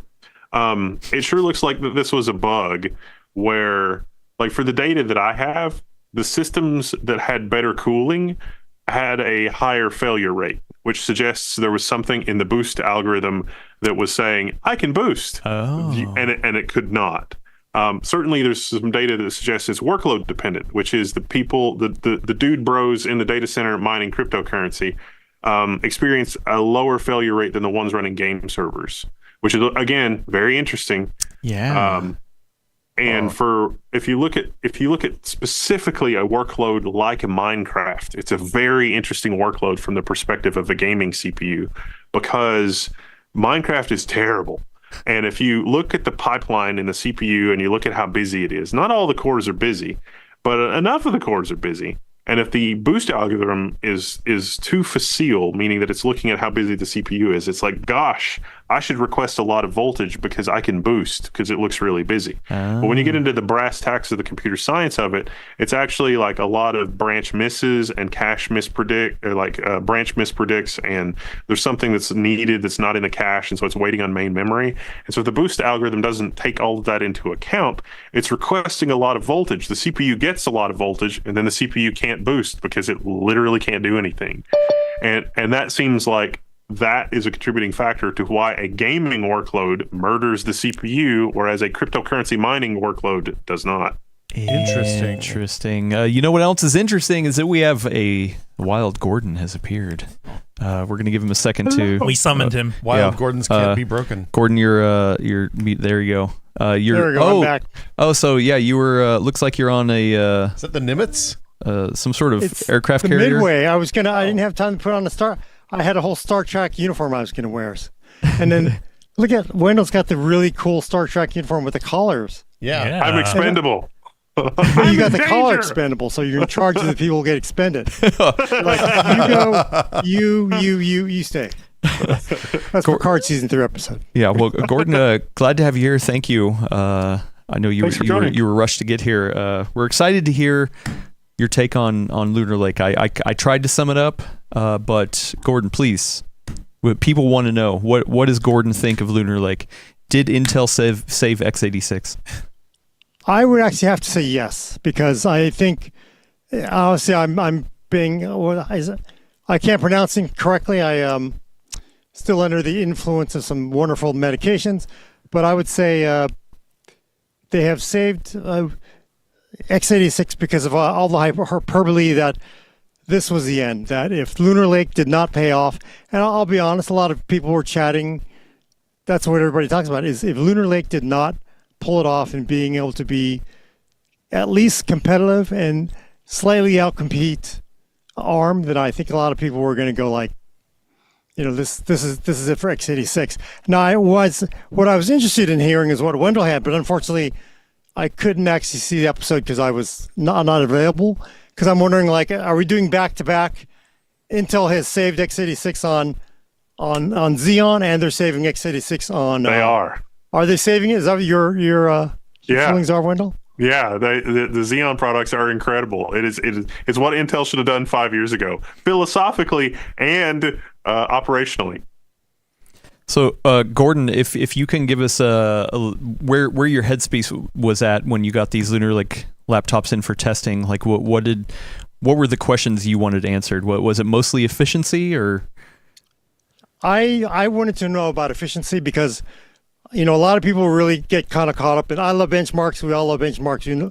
We like the bigger bars, but my feeling was it really comes down to power efficiency here, because I did not think that you were going to beat an 8-core MacBook or a 12-core Snapdragon X or a 12-core 24-thread Ryzen AI 300 on multi-core performance, and that pretty much has proven to be correct. That this is not the chip you're going to buy if you're going to be doing full-on, 3D rendering light on your Ultrabook. On your Ultrabook, yeah. On your Ultrabook. So what I really want to know is if this was going to outperform it in battery life. And, I've been playing, people have been watching our videos we've been posting.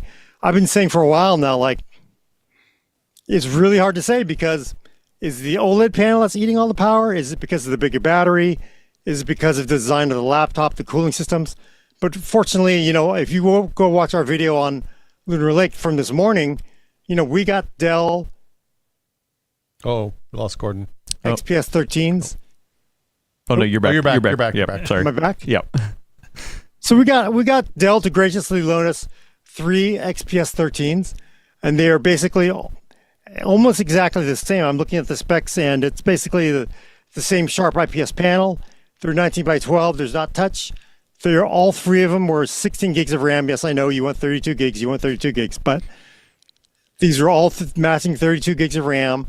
The 512 gigs of storage, Gen 4 SSDs, and there was one SSD that was a little different, and they're all running LPDDR5X. Slightly different clocks because you have Lunar Lake, you have Meteor Lake, and you have Snapdragon X. So the clocks are a little different, but in the end, my performance numbers, I think I set them to you. I don't know if they're even around these days, but basically, I'll read them off my chart then. Yeah, for the because you did the battery testing not only in the balanced preset, you also did it in the best efficiency preset, but the results were actually pretty damn similar. I mean, you're talking about an over 20% increase of battery life against Meteor Lake. Yeah, and I mean, Meteor Lake, because when I was looking at Meteor Lake and I was looking at Ryzen AI, they both were 70x watt-hour batteries in them. They both also had OLED panels, fairly high res too, so it was really ever hard to come to a determination whether it was laptop design or whatever. But this is the same OEM, the same chassis, everything's the same. And my score for the XPS 13 with Meteor Lake Core 7 155H was 956 minutes versus a Dell XPS with Snapdragon X Elite X1E 80-100. That was 1,168 minutes. And Dell XPS 13, this is one you want to know, Core Ultra 7 256V, so not a Core Ultra 9, but Core Ultra 7, and that was 1,253 minutes. So pretty decent. It basically outperforms the ARM chip in the exact same chassis from the same vendor with pretty much matching specs. And to me, that's what really mattered, because I did not think that Snapdragon X or Ryzen AI were going to lose in a multi-core battle, and they didn't for the most part. The Meteor Lake and as well as Snapdragon X outgun it.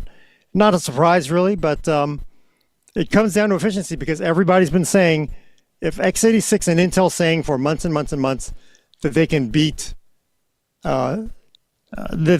Snapdragon X in battery efficiency, and they can't.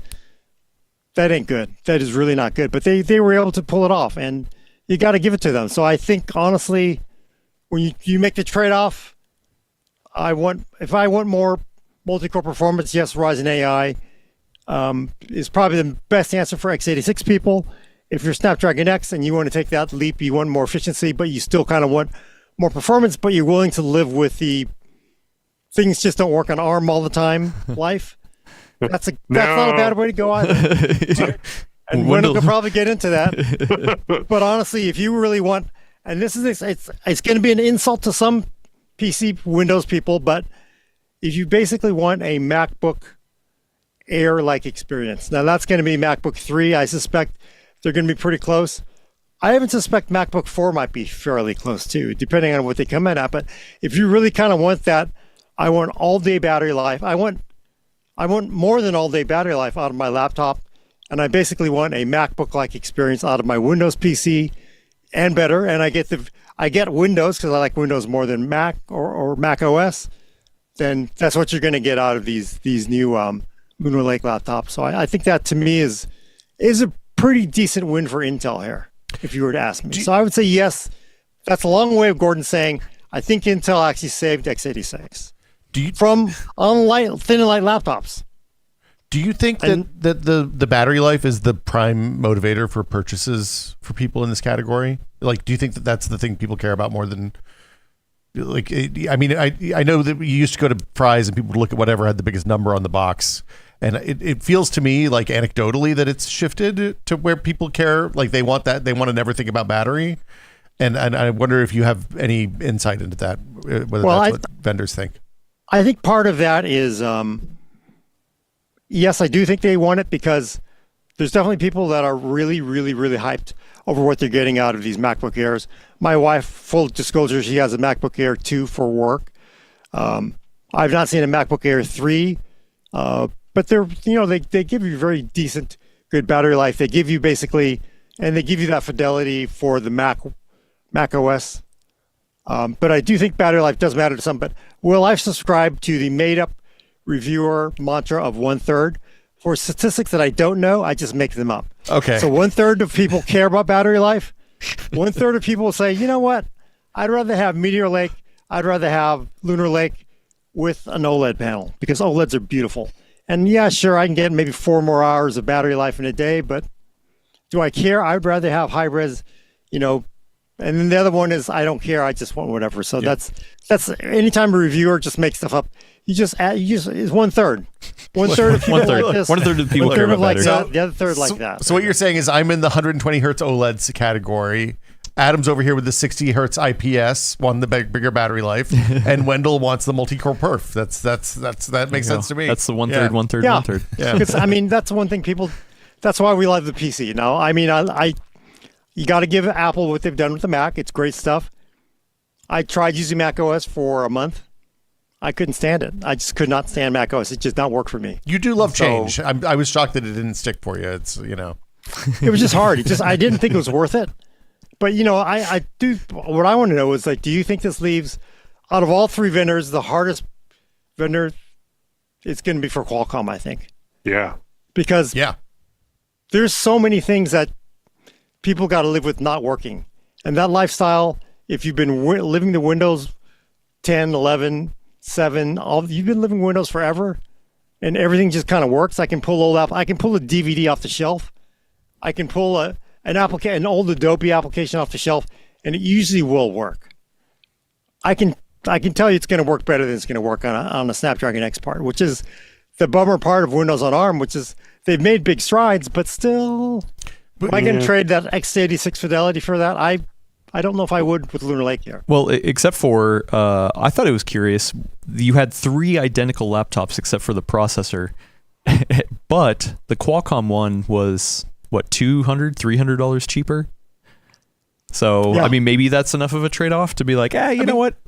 We've reached the point where, hey, you're sacrificing something and you're saving money for the sacrifice, which is not where they launched 2 months ago. Yeah. But I'm sure that's not where Qualcomm wants to be, but, but I mean, a friend of mine asked me what laptop they should buy. I was like, look, you're not going to go wrong right now except for don't buy a Qualcomm. So Sorry, Qualcomm. Unless you really want to mess with it. Yeah. Yeah. I was talking not to messing with it. Person. Sorry. Yeah, I was talking to somebody who asked me flat out, like, "Hey, do you think I should buy one of these new Qualcomm laptops?" I was like, "Well, I got to be honest. Bigger bars better. I see those big bars. That's great, but you can't do things like you can't run G Drive on there. There's no Google Drive." He's like, "Okay, just stop. You just saved me $1,000, Gordon." That's what he literally said to me. I'm not going to say who it is because I don't have permission to use that. But basically, if you can't run Google Drive and you can't run this, that's just a hard sell. And I think it leaves him. And I kind of wonder if this is like, that's even a worse indicator that if we're seeing basically $1,200 for the Qualcomm, $1,400 for Meteor Lake, $1,400 for Lunar Lake.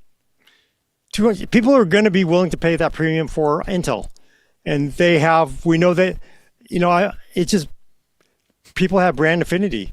It's taken years and years and years on desktop for AMD to supplant Intel on desktop.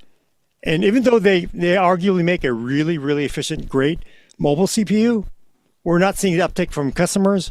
We're not seeing the uptake from consumers. And we're also, when I mean customers, I mean their customers, because we have these discussions with vendors all the time. They're like, a lot of companies, they don't want to deal with this whole new infrastructure. Yeah. They'd rather have it works with all my x86 stuff, right? Yeah. Well, and they're the ones who have to brunt the cost of it, right? If somebody bought a Dell Qualcomm, what are they like? The end user isn't going to go and complain to Qualcomm. They're going to go, send it back to Dell and be like, hey, why can't I run this application on my Dell? So, right. Yeah. Well, the one thing that I wanted to get your thoughts on was you obviously didn't have a Ryzen AI 300 in the same exact chassis. First question is, does that mean that Dell doesn't have it in an XPS 13? Or you just weren't able to go on? So they don't even they don't even have it in that chassis. No, and it was actually a big deal for a lot of sites even covered it. It's like, hey, the XPS line, the XPS 13 line especially, is Dell's sort of like premium flagship laptop, right? Mm-hmm. They put the things in there that they think attract a lot of customers. They put in the sexy hardware that they can charge money for, obviously, because it's got all the cool, neat features that people like. And the fact that they don't have a Ryzen AI 300 in there could mean a lot of things. One is maybe OEMs, maybe the enterprise customers don't want them. Maybe the actual consumers don't want them. It's also entirely possible you might be jumping too far ahead, right? It also could be like Dell says, hey, we like Ryzen AI 300. By the way, we're Dell. I don't need 10,000 of these. I need 50,000. I need 100,000. For all we know, they just simply said, you can't fulfill my orders. Oh, it's scale. Maybe they just simply can't. They can't get the chips to fulfill it now. Maybe they'll do it later if there's enough demand for it. Good point. But also other OEMs have told us, enterprise customers have said, they don't want to deal with ARM because all of the administrative tools are all made for x86. Most of them made by Intel for Intel products. So, even then, AMD's kind of a distant second because all the management tools that Intel makes don't work on these AMD parts. They're sure as hell not going to work on a Qualcomm, on a Snapdragon part. So that's another reason that it could possibly be why they're not building these laptops. Well, do you have any sort of just gut feeling indication off the top of your head if you did have a Ryzen AI 300 system in that same chassis, where do you think it would fall on battery life? I'm trying to find my chart. Unfortunately, I don't have I was getting, I think, was it 12 hours? Or was I 20 getting? for the top was 20. It was 1253 for the balance profile on the Lunar Lake. Oh, I'm looking for my, because of the problem I really had was, here we go. Let's see. The problem I really had was the OLED panel, because it did have so this is the thing that kind of got me, because originally, let me pull up the numbers because I just don't want to make them up here. That's okay to make them up. It was a 1280 by 800, 2880 by 1800 OLED panel. That's 120 hertz. 18, I think. Yeah, touchscreen. So that is a power hungry panel. Yeah, so I'm going to give you an idea. So looking at, I need a second 4K panel is what I think I need. So let's find OLED versus IPS. And so, dang it, I already have this one up. Hey, Wi-Fi 7 on all these. Yeah, they all have Wi-Fi 7, which is nice too, right there. Lower Again, you're latency. getting, this is the premium SKU, right, from all of them, from Dell. Where is my? I think Wi-Fi 7 isn't. No, it's the other stuff that's built into. Sorry. Okay, so to give you an idea, the Ryzen AI 9 HX370 and the Asus ZenBook S16 has like a 76, 78 watt hour battery. Is that right? Let's 78 watt hour is what you put in the chart. Yeah. Yeah. So it has a very large battery, 78 watt hour battery. So that's your gas tank. That makes a big difference on it. But it also has 32 gigs of RAM. It also has a 1 terabyte SSD, and then it has that fat OLED panel. We're talking 2880 by 1800. That's a Samsung OLED touchscreen. 120 hertz. 120 hertz. And I can tell you with that configuration, using the internal OLED panel, I was getting 635 minutes. Oh, so like half of the Lunar Lake. I mean, obviously it's not one for no, one, less, but I mean, no, we're getting significantly more out of Lunar Lake when you're looking at where is it? Which that's a 55 watt hour battery. Yeah, smaller battery and a different panel. Right? Way less panel. What was that? Were those XPS? What was the refresh rate on that? You only marked they were at 60 hertz. 60. Okay, yeah. So they can be configured at 120. I configured them at 60 hertz. Because actually at the factory they came 60 hertz. They were not set for the auto refresh rate change. So it was 60 hertz. So they're all effectively the same except for those other stats. Where the hell is my? Oh dang it! Where's my? I can't find the one we ran this morning. I don't suppose you have that in front of you. What are you looking for? The XPS numbers from this morning. Yeah, I have it. Yeah. Oh. Yeah. So I got 635 for the Ryzen. Oh wait, I'm looking at the wrong number. Jesus, sorry. Why am I looking at blue there? See, I'm a little loopy here. Sorry, everybody. No, you're doing good. ZenBook S16 with the Ryzen AI 9 HX in it, 78 watt hours. Using the internal OLED was 642 minutes. It's really robbing AMD there, right? So you're looking at 642 minutes versus what do we get out of 1253? 1253. So you're getting twice the runtime out of that. It's 10 hours versus 20 hours, right? So you're still getting a full day of work out of the Ryzen and a better screen. I mean, I do like OLED. Yeah. And it's touch. But you're not going to get the touch as a minus as far as I'm concerned. I know. I love touch, man. Really? Touching my screen all the time. Look, I love touch. You're touching your screen all the time. Yeah, but I have an iPad. It's built in. Wendell just grimaced. Why'd you? I don't want fingerprints on my laptop. You touch my laptop, we have words. I freak out enough of get the imprint from the keys on the screen. Oh, it's like, no, you gotta get microfiber, put that between the keyboard and the screen, and fold it down. I think they're like. For me, once you get over once you cross 8 hours, everything after that is gravy, right? But you've reached a point with these Lunar Lake laptops where you're looking at 2 full days of work, which means that if I wasn't neurotic and I'm going on like a overnight trip someplace, I could theoretically not bring a charger, except for the charger is the easiest thing in the world to pack now because all of my devices use the same USB-C charger, so it's not that big a deal. I don't know. It seems it's nice. More battery's good. Bigger battery. Well, yeah, and so the other thing too is because remember, it's like the battery life was a difference because the Surface Laptop 7 had a 54 watt hour battery. That's similar to the XPS 13 in capacity, but it had 32 gigs of RAM, has a 1 terabyte SSD, and it also had a higher res panel on that Surface Laptop 7. But when you took and this is where it gets wacky, is when I turned off the internal OLED and I switched to an externally powered IPS panel, I doubled the battery life. That's on Meteor. That's on Meteor Lake, right? And then when I look at Ryzen AI 9 HX, going to 78 watt hour batteries, I went from 642 minutes to 695 minutes, right? So it was just, and the reason I didn't want it, because a lot of people were like, I had a lot of Qualcomm. I know people like, are there really Qualcomm fanboys? there are actually Qualcomm fanboys, and they're out there and they're chewing everybody's ass all the time. If you try to short them on something, they will chew your ass over it. And because they think you're trying to rob them, but you're getting almost triple the battery life out of that Ryzen AI 9, and people are like, but still, you're looking at a 78 watt-hour battery. I don't know. They're basically saying you should just not consider the battery life. You should try to normalize it. Well, I just don't know, because I really think the better challenge is what I did this morning is with the XPS 13s, because same amount of RAM. You can't argue. You can't argue about RAM. You can't argue about the battery capacity. You can't operate about the chassis design. I didn't want to crack them open because I basically got these laptops.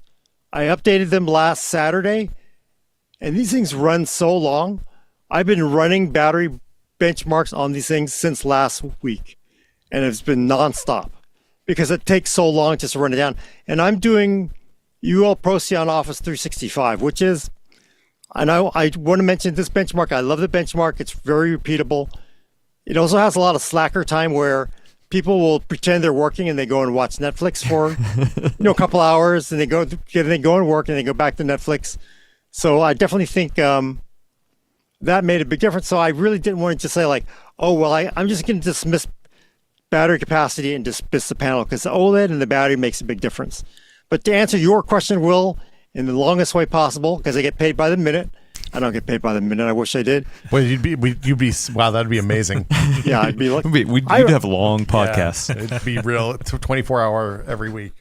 I like OLEDs. After experiencing OLEDs, it's just like me too. And when you can get to when you're basically getting to 70 some odd watt hours of battery life, and you're getting this, in a laptop that's still 3 poundish. Is a multi-day battery? Yeah, maybe. So, but I can tell you that Lunar Lake is going to give you very similar to, if not better, performance than Snapdragon X, but also with fidelity of everything for x86 working mostly. Here's my question: Is the battery rundown? Is it Windows dark mode or light mode? These are on IPS panels, but they are light mode. Okay. So, I want to. The benchmark defaults to light mode for some reason. So. Yeah. I mean, I don't think Office had a dark mode until recently, and it's still not like a true black OLED mode. So, and I think it turns it off too when you kick off the bench. It's really yeah. But I mean, the crazy thing is, I expected to not see a lot of battery rundown tests because I don't know how anybody could. And the only reason why I even have, because remember, you don't run the benchmark once.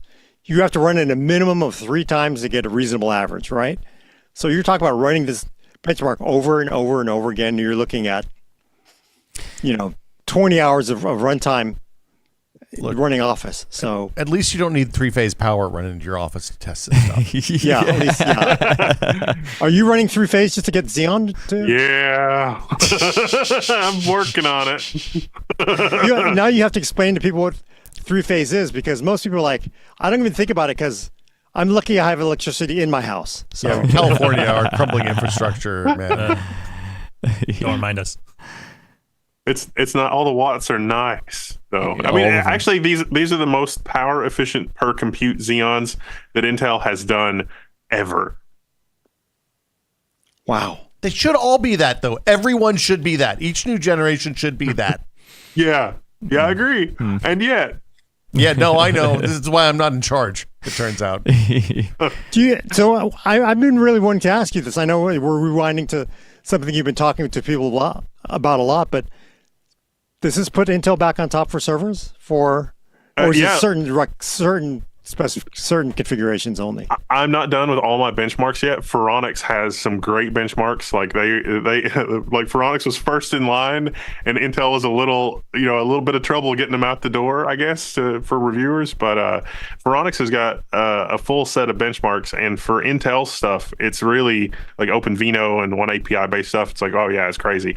Any benchmarks that depend on AMX, oh yeah, it's crazy. But right now, versus even the Vcache stuff, Intel is mostly on top with the 128 cores versus 96 cores, and it's like, okay, that makes sense. But Turin's launching soon, so we've really got some amazing stuff going on in the server space right now, tit for tat, and performance per unit compute as well as density, whatever whatever your poison is. And so Intel it is shocking how competitive these parts are. It really is like, and if 18A is as much of a leap as they promise, that's going to be something. Intel at their event was saying we brought the timeline in for these next generation products, and our partners just don't believe us. And it's like, well, put your money where your mouth is. Wow. So this is a podcast Intel should watch if they want to feel good today, right? Because we've said Lunar Lake is awesome. We've said Sapphire is, what's the correct nomenclature? Sapphire P, or would that be wrong to call it that? No, it's the 6900P. So there's 6700P and 6900P, but they're mixing, like they eventually will mix, like the P cores will be available on the 6700 platform, and the E cores will be available in 288 cores per socket on the 6900 platform. Wow. Yeah. All right. Well, the last question I have then before we go over to Q&A is, Intel saved x86 on thin and light laptops. They saved it on Xeon. Do you think they could do it on desktop? Gordon, what do you think? Can they hit a what is that called? A hat trick? Trifecta. Yeah. Triple crown? Is it the triple crown? Triple crown. Whatever you want to use. Well, you'd have to beat the horse a little bit first, I think, in order for that to happen. So I think there's a triple crown of racing too. Auto racing. There's a you have to win. Yeah. You have to win Le Mans. I call Le Mans because I'm American. Yeah. That pisses off my Porsche friends off. But you have to win Daytona, and then I think you have to win one other one. I forget what it is. Is it Indy 500 or something? I don't know. No. Those are all different cars. Different. Yeah.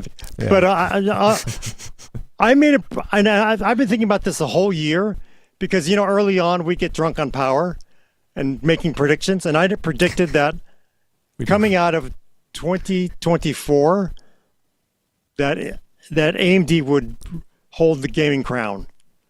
I made that prediction. If you go back and watch it, because I really made that prediction because I was like, because I'm drunk on power. Nobody's going to remember this in 8 months.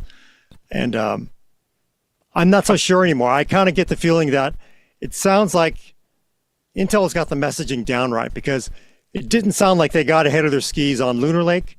And that's, and it definitely doesn't sound like they got ahead of their skis on Xeon P, because it looks like Wendell's impressed there.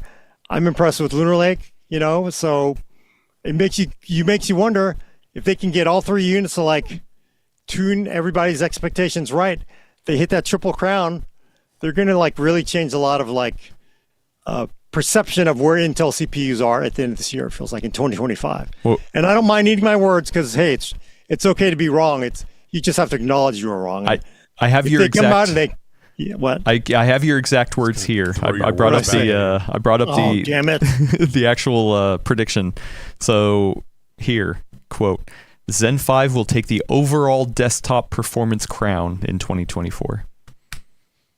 You know what's wild is that for gaming and other stuff, it really has. And for like Linux, if you have a Linux workstation, like a desktop, but you're using Linux as your primary OS, yes, it absolutely has. But the Windows 24 H2 update also benefits Zen 4 so much that those Zen 5 cores really are edging out Intel for gaming workloads in those scenarios with the Windows patches. And that was always true on Linux. Wendell, did you just give Gordon an asterisk on his bad prediction? So I might be okay there. Yeah, you're fine. Yeah. You're fine. But I wonder though, because we haven't seen the Intel desktop parts. They have not started beating drums on it yet. And I know that makes people worried. So that makes because you got to imagine they're tuning what they think they can hit, what the lawyers say they think they can hit, and what the lawyers say is okay for them to come out and say they can hit. And it feels like the fact they haven't said anything makes people nervous, but I kind of wonder if the fact that these other two things seem to be on the dot, this last one's going to be on the dot, and I'm probably going to end up beating my words on that too. So, well, Gordon, I don't know if you've seen, but the actual packaging has leaked for the new that's what makes it go parts. faster. Yeah. There you go. It's a real darker shade of blue. Still not as good as that cube that you couldn't get the thing back into. Yeah, the 9900K cube or the geometric cube. Yeah. Gordon, awesome. you need a little 24H2 flag to hold up and wave when we talk about this in the future. There you go. It's gonna save Microsoft will save you. All right. And anything else? Any final thoughts on Lunar Lake? No, I mean Gordon. It is very much. I think if you're gonna see two different narratives. One narrative is multi-core performance is disappointing. I get it. Don't buy this part. Buy Ryzen AI. Maybe buy a Snapdragon if you're into experimentation. Maybe even, frankly, buy a Raptor. There's a lot of good Raptors. There's a lot of good Meteor stuff with, big fat GPUs. So I really don't buy into that whole thing. Because everybody, the last thing, because I got to say this, every time people will bring up Cinebench 2024, I know what Wendell thinks about the benchmark, but they'll bring up Cinebench 2024. They'll compare it. They'll compare Lunar Lake to MacBook M3 on single core. Look how great it is. And then, actually, how my screen's up. And then they'll compare it to, I'm going to back this up. Gordon's going to get this right. Gordon's going to get this right. Back it up. So people have been saying, okay, look, Ryzen AI kicks the holy crap out of MacBook M3. That 12-core Ryzen AI 300 part simply smashes M3 Air. M3 Pro even, because they make an M3 Pro with 8 cores in there, 4P, 4E core configuration. But, Ryzen AI smashes it in multi-core modeling, right? If you buy into the whole benchmark of Cinebench 2024. But then the Mac people will come out and they will say, well, that doesn't count. Because you should only compare single-threaded performance for MacBook M3, because you shouldn't compare multi-core, because if you want more multi-core performance, you buy a bigger, fatter MacBook Pro laptop. More cores, gets you more performance. That's what you should buy. So they're willing to give Apple the excuse of, we can't beat them on multi-core performance, but we can beat them on single-core performance, right? So they get the excuse there. If you're willing to give Apple that excuse, you should be willing to give that same excuse to Intel on Lunar Lake, because clearly Lunar Lake has an edge over Ryzen AI in single-threaded performance. It does not have an advantage over multi-core performance. But why aren't you giving Intel that same break that you're giving Apple on the M3 Airs, right? So that's one narrative I want to bat down among the tech press and more of the mainstream tech press, frankly, because that's what you're going to see out of a lot of the headlines. Is like, it can't compete in multi-core performance. I get it, but at the same time, you gave Apple excuses for not competing there all day, so shouldn't you just simply wait for Arrow Lake H or whatever's coming down the road for Intel, or also what's going to come out of AMD as well, right? So higher wattage parts, you get them more performance there too. So I just want to throw that log into the fire, because people want to make a lot of excuses for MacBooks, and I agree with some of the logic behind it, but I also don't think it's okay to simply give them a pass just because it's Apple, Well, Nice. we're so used to comparing apples to oranges that it's weird to be able to compare apples to apples. Intels. Yeah, pretty much. We have prunes now too. Yeah. Oh no! Don't disrespect the prune, Wendell. I love prunes. What's the official Qualcomm color?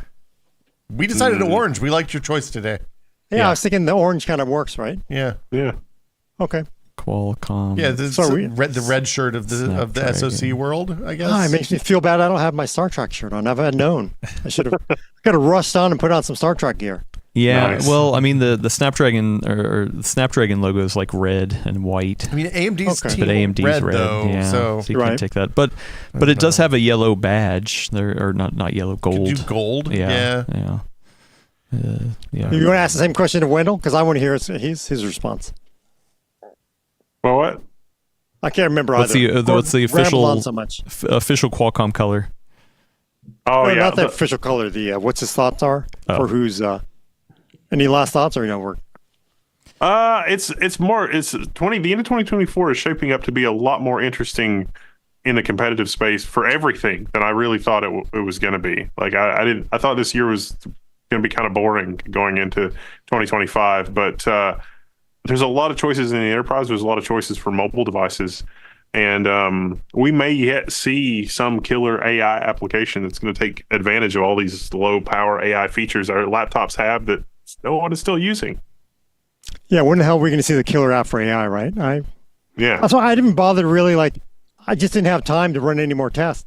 If I did, should I really care about AI performance? I don't think users care about AI performance, Gordon, so...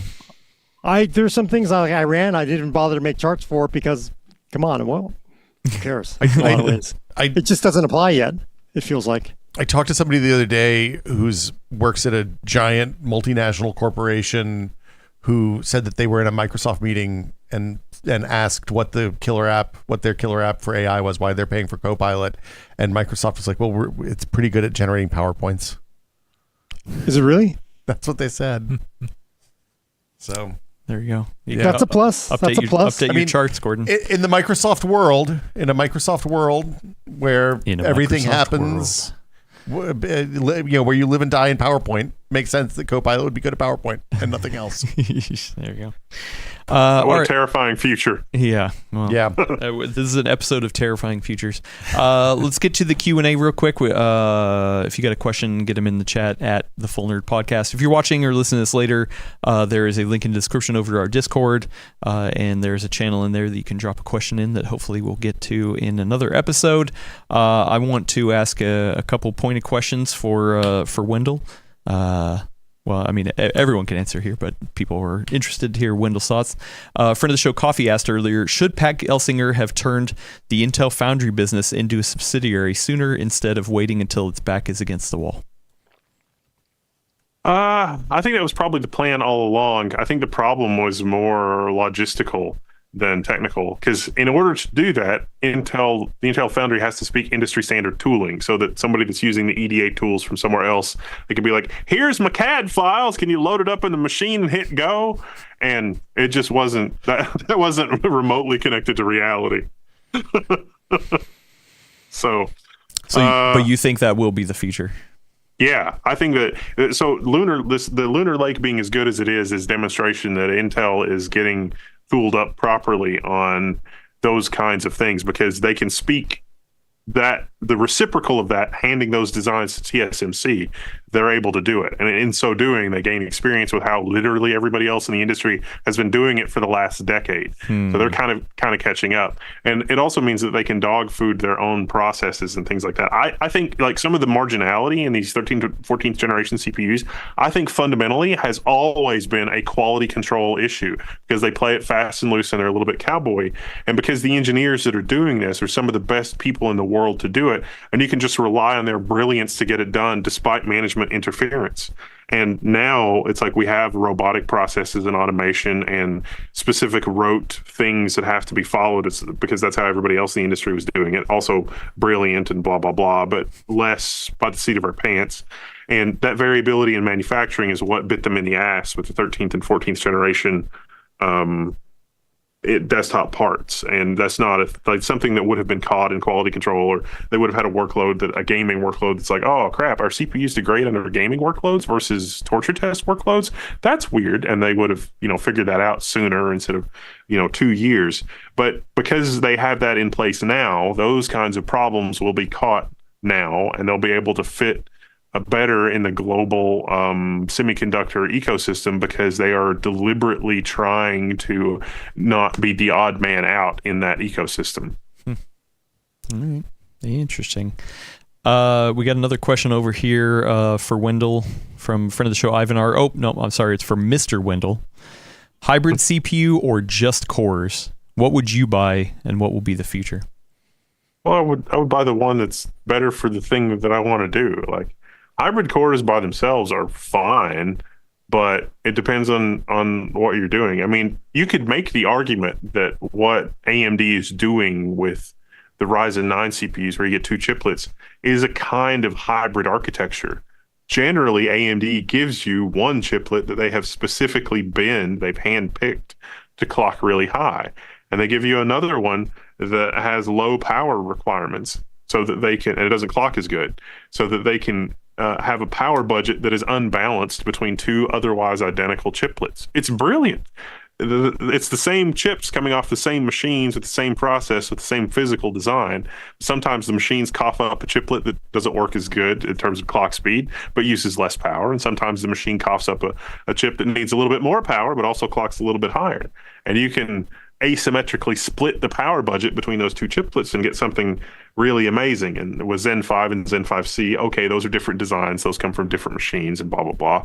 But you can still split the design and you can do that. So it's the wrong thing to focus on when you're talking about it in those kind of terms. The desktop, the operating system, the software, all that kind of stuff has mostly been updated to deal with it. It is still slightly sketchier Intel P-cores and E-cores and juggling processes between P-cores and E-cores. It is still slightly sketchier on both Windows and Linux, juggling that transition for the process from P-cores to E-cores. But mostly it doesn't matter in 2024.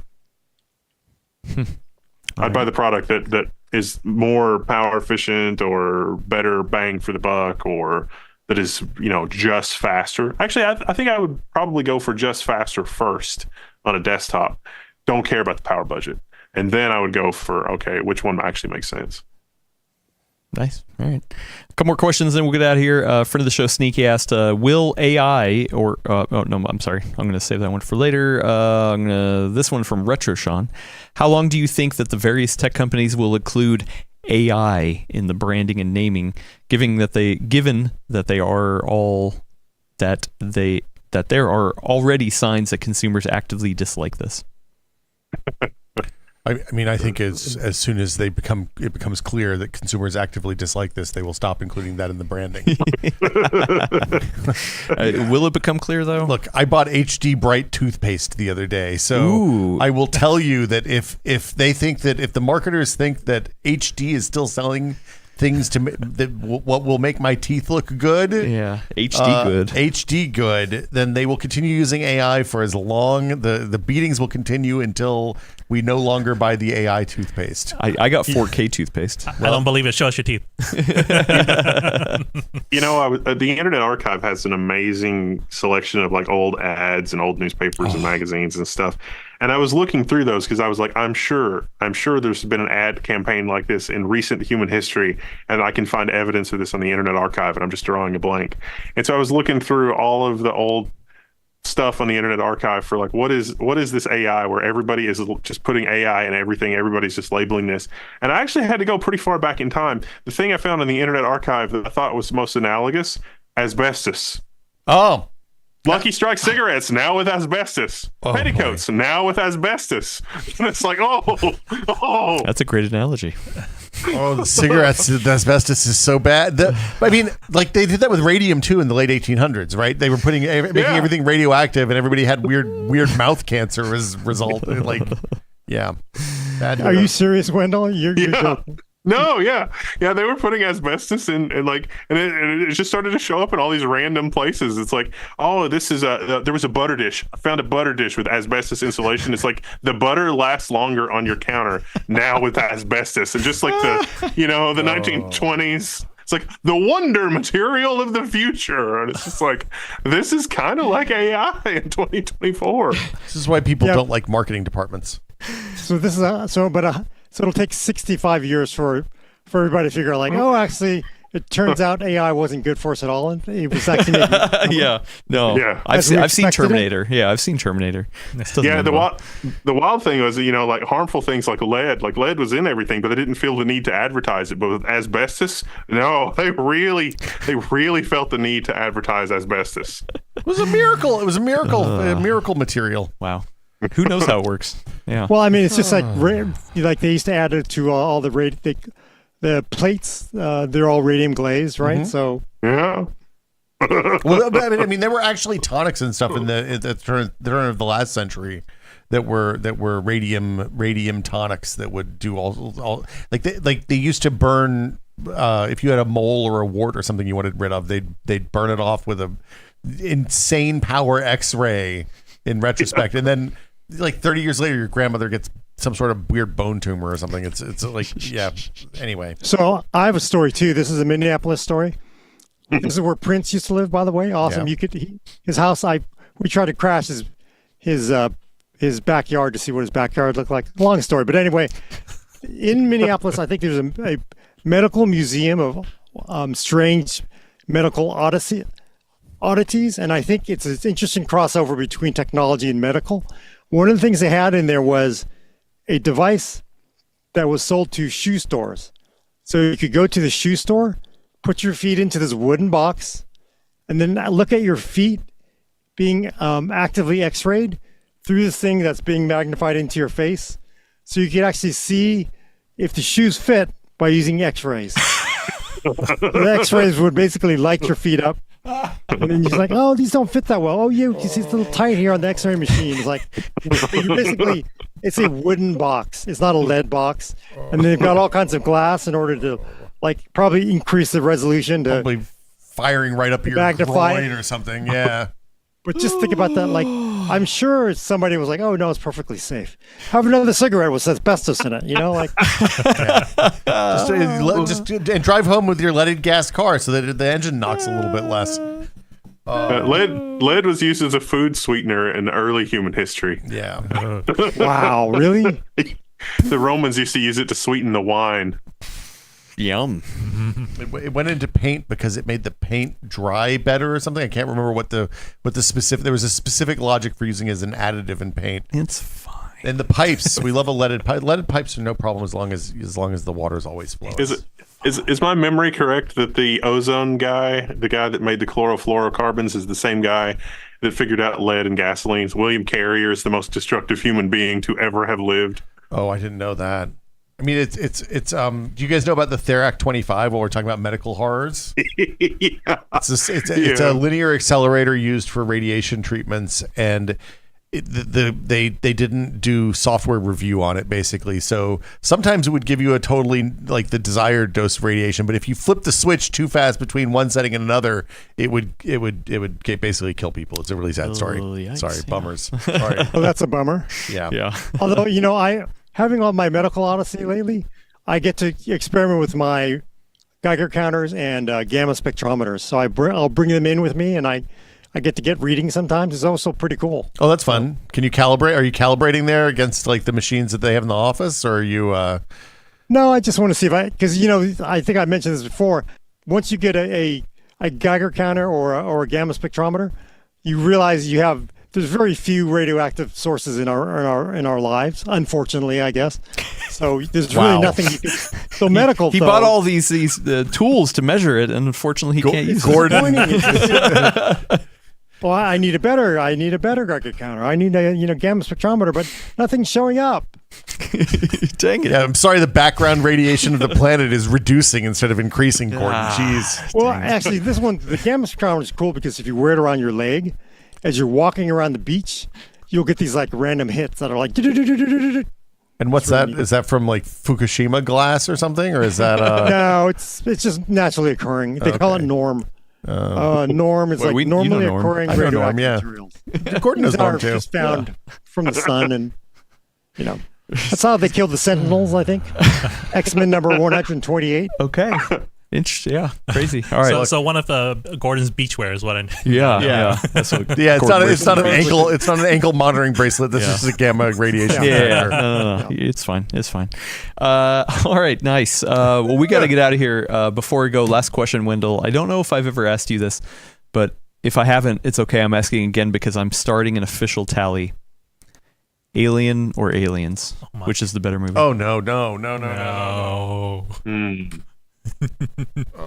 What is your official You can tell word? this is a hot shoe. I'm not going to say anything. We have to see Wendell's face. No, nobody say Wendell, anything. say something so we can see your face as you decide. Who am I going to piss off more? Is Prometheus not an option? Oh, stop it. Stop the check podcast right back now. next week for really, you would prefer Prometheus over Alien or Aliens? Yeah. I like the mythology of because then things start to make sense. Because in Alien, it's just like but then in Prometheus, it's like, oh, this actually makes sense. I often find that the best movies need a prequel or two 30 years later to explain them. but I mean, like, Wendell, if you had to choose between the two,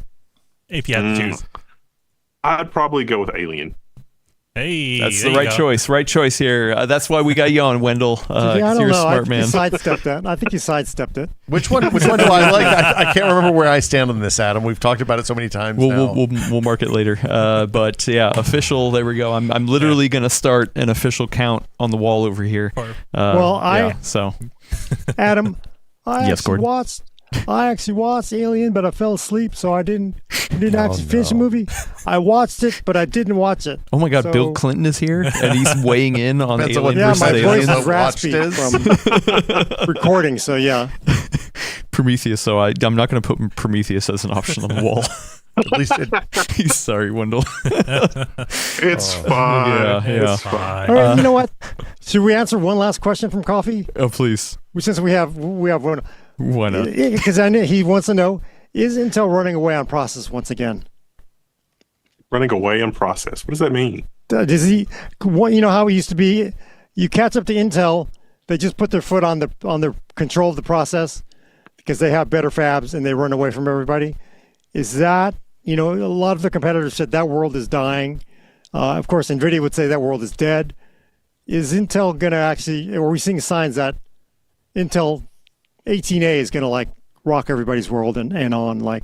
Is this no? Well, I mean, maybe, but I'm still worried about the thing that impresses me is looking at what Jensen has been able to do with NVIDIA with the headcount that he has, and given that there is as much software black hole suffering as there is, and then looking at Intel and looking at some of the folks that I know in Intel, the uphill battle and the just human suffering for no reason that they've had to endure to get to the other side of just to be able to do things that make sense.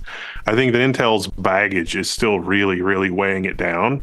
And that a lot of the people that are taking the retirement exit package and the message are the people they exactly need to not lose.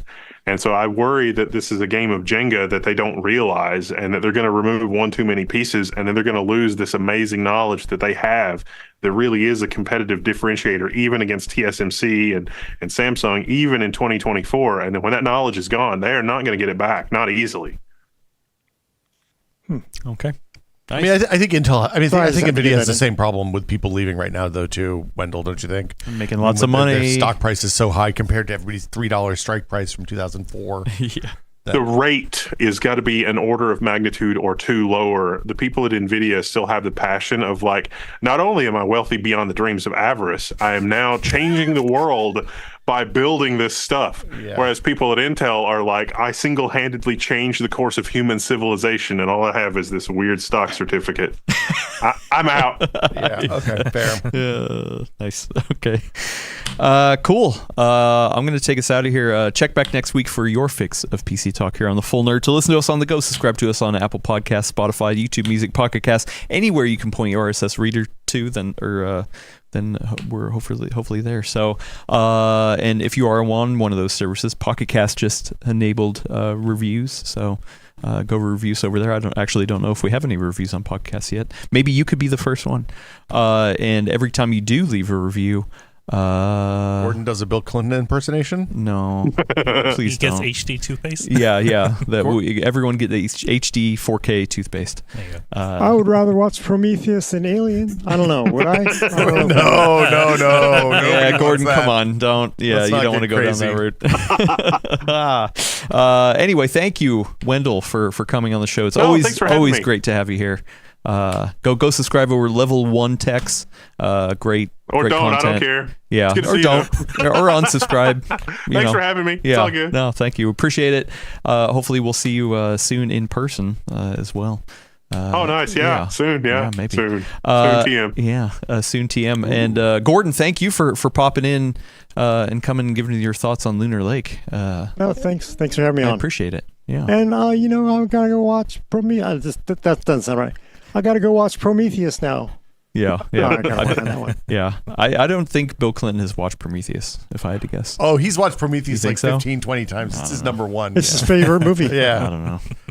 he seems like a Top Gun kind of. At least he's not an Alien Covenant guy. Those are the worst. Nobody was that wants Covenant that. first, or I don't was think I saw that Prometheus? Covenant was the second Fassbender one. It's unwatchable. I don't think I've seen that. It's abominable. Yeah. It doesn't even need to be part of the franchise, really. It makes Alien Resurrection look like Citizen Kane. Well, yeah, I kind of like this Resurrection. Resurrection's fun pretty parts. good. I like some interesting Resurrection. parts. Okay. Anyway, thank you, Will, for bringing your hot takes. Always a pleasure. Yeah. My takes are nuclear hot this week. Nuclear hot. It's always good to see you. Love it. And thank you, everybody, for tuning in. I really appreciate it. Glad to see everyone. Heart hand. There we go. And thank you specifically to Will Sly for controlling the verticals and horizontals. He's going to get us out of here. Goodbye. Alrighty. Thank you, Adam. Thank you, everyone, for tuning in. Actually, Adam, the newest trend for the hearts, especially in K-pop, is the heart to the face. Oh, to the face. To the face I still don't quite get that one, but, Yeah, I don't know. So, yeah. All right. Yeah. Thank you, everyone. We will see you next time. Bye. Bye.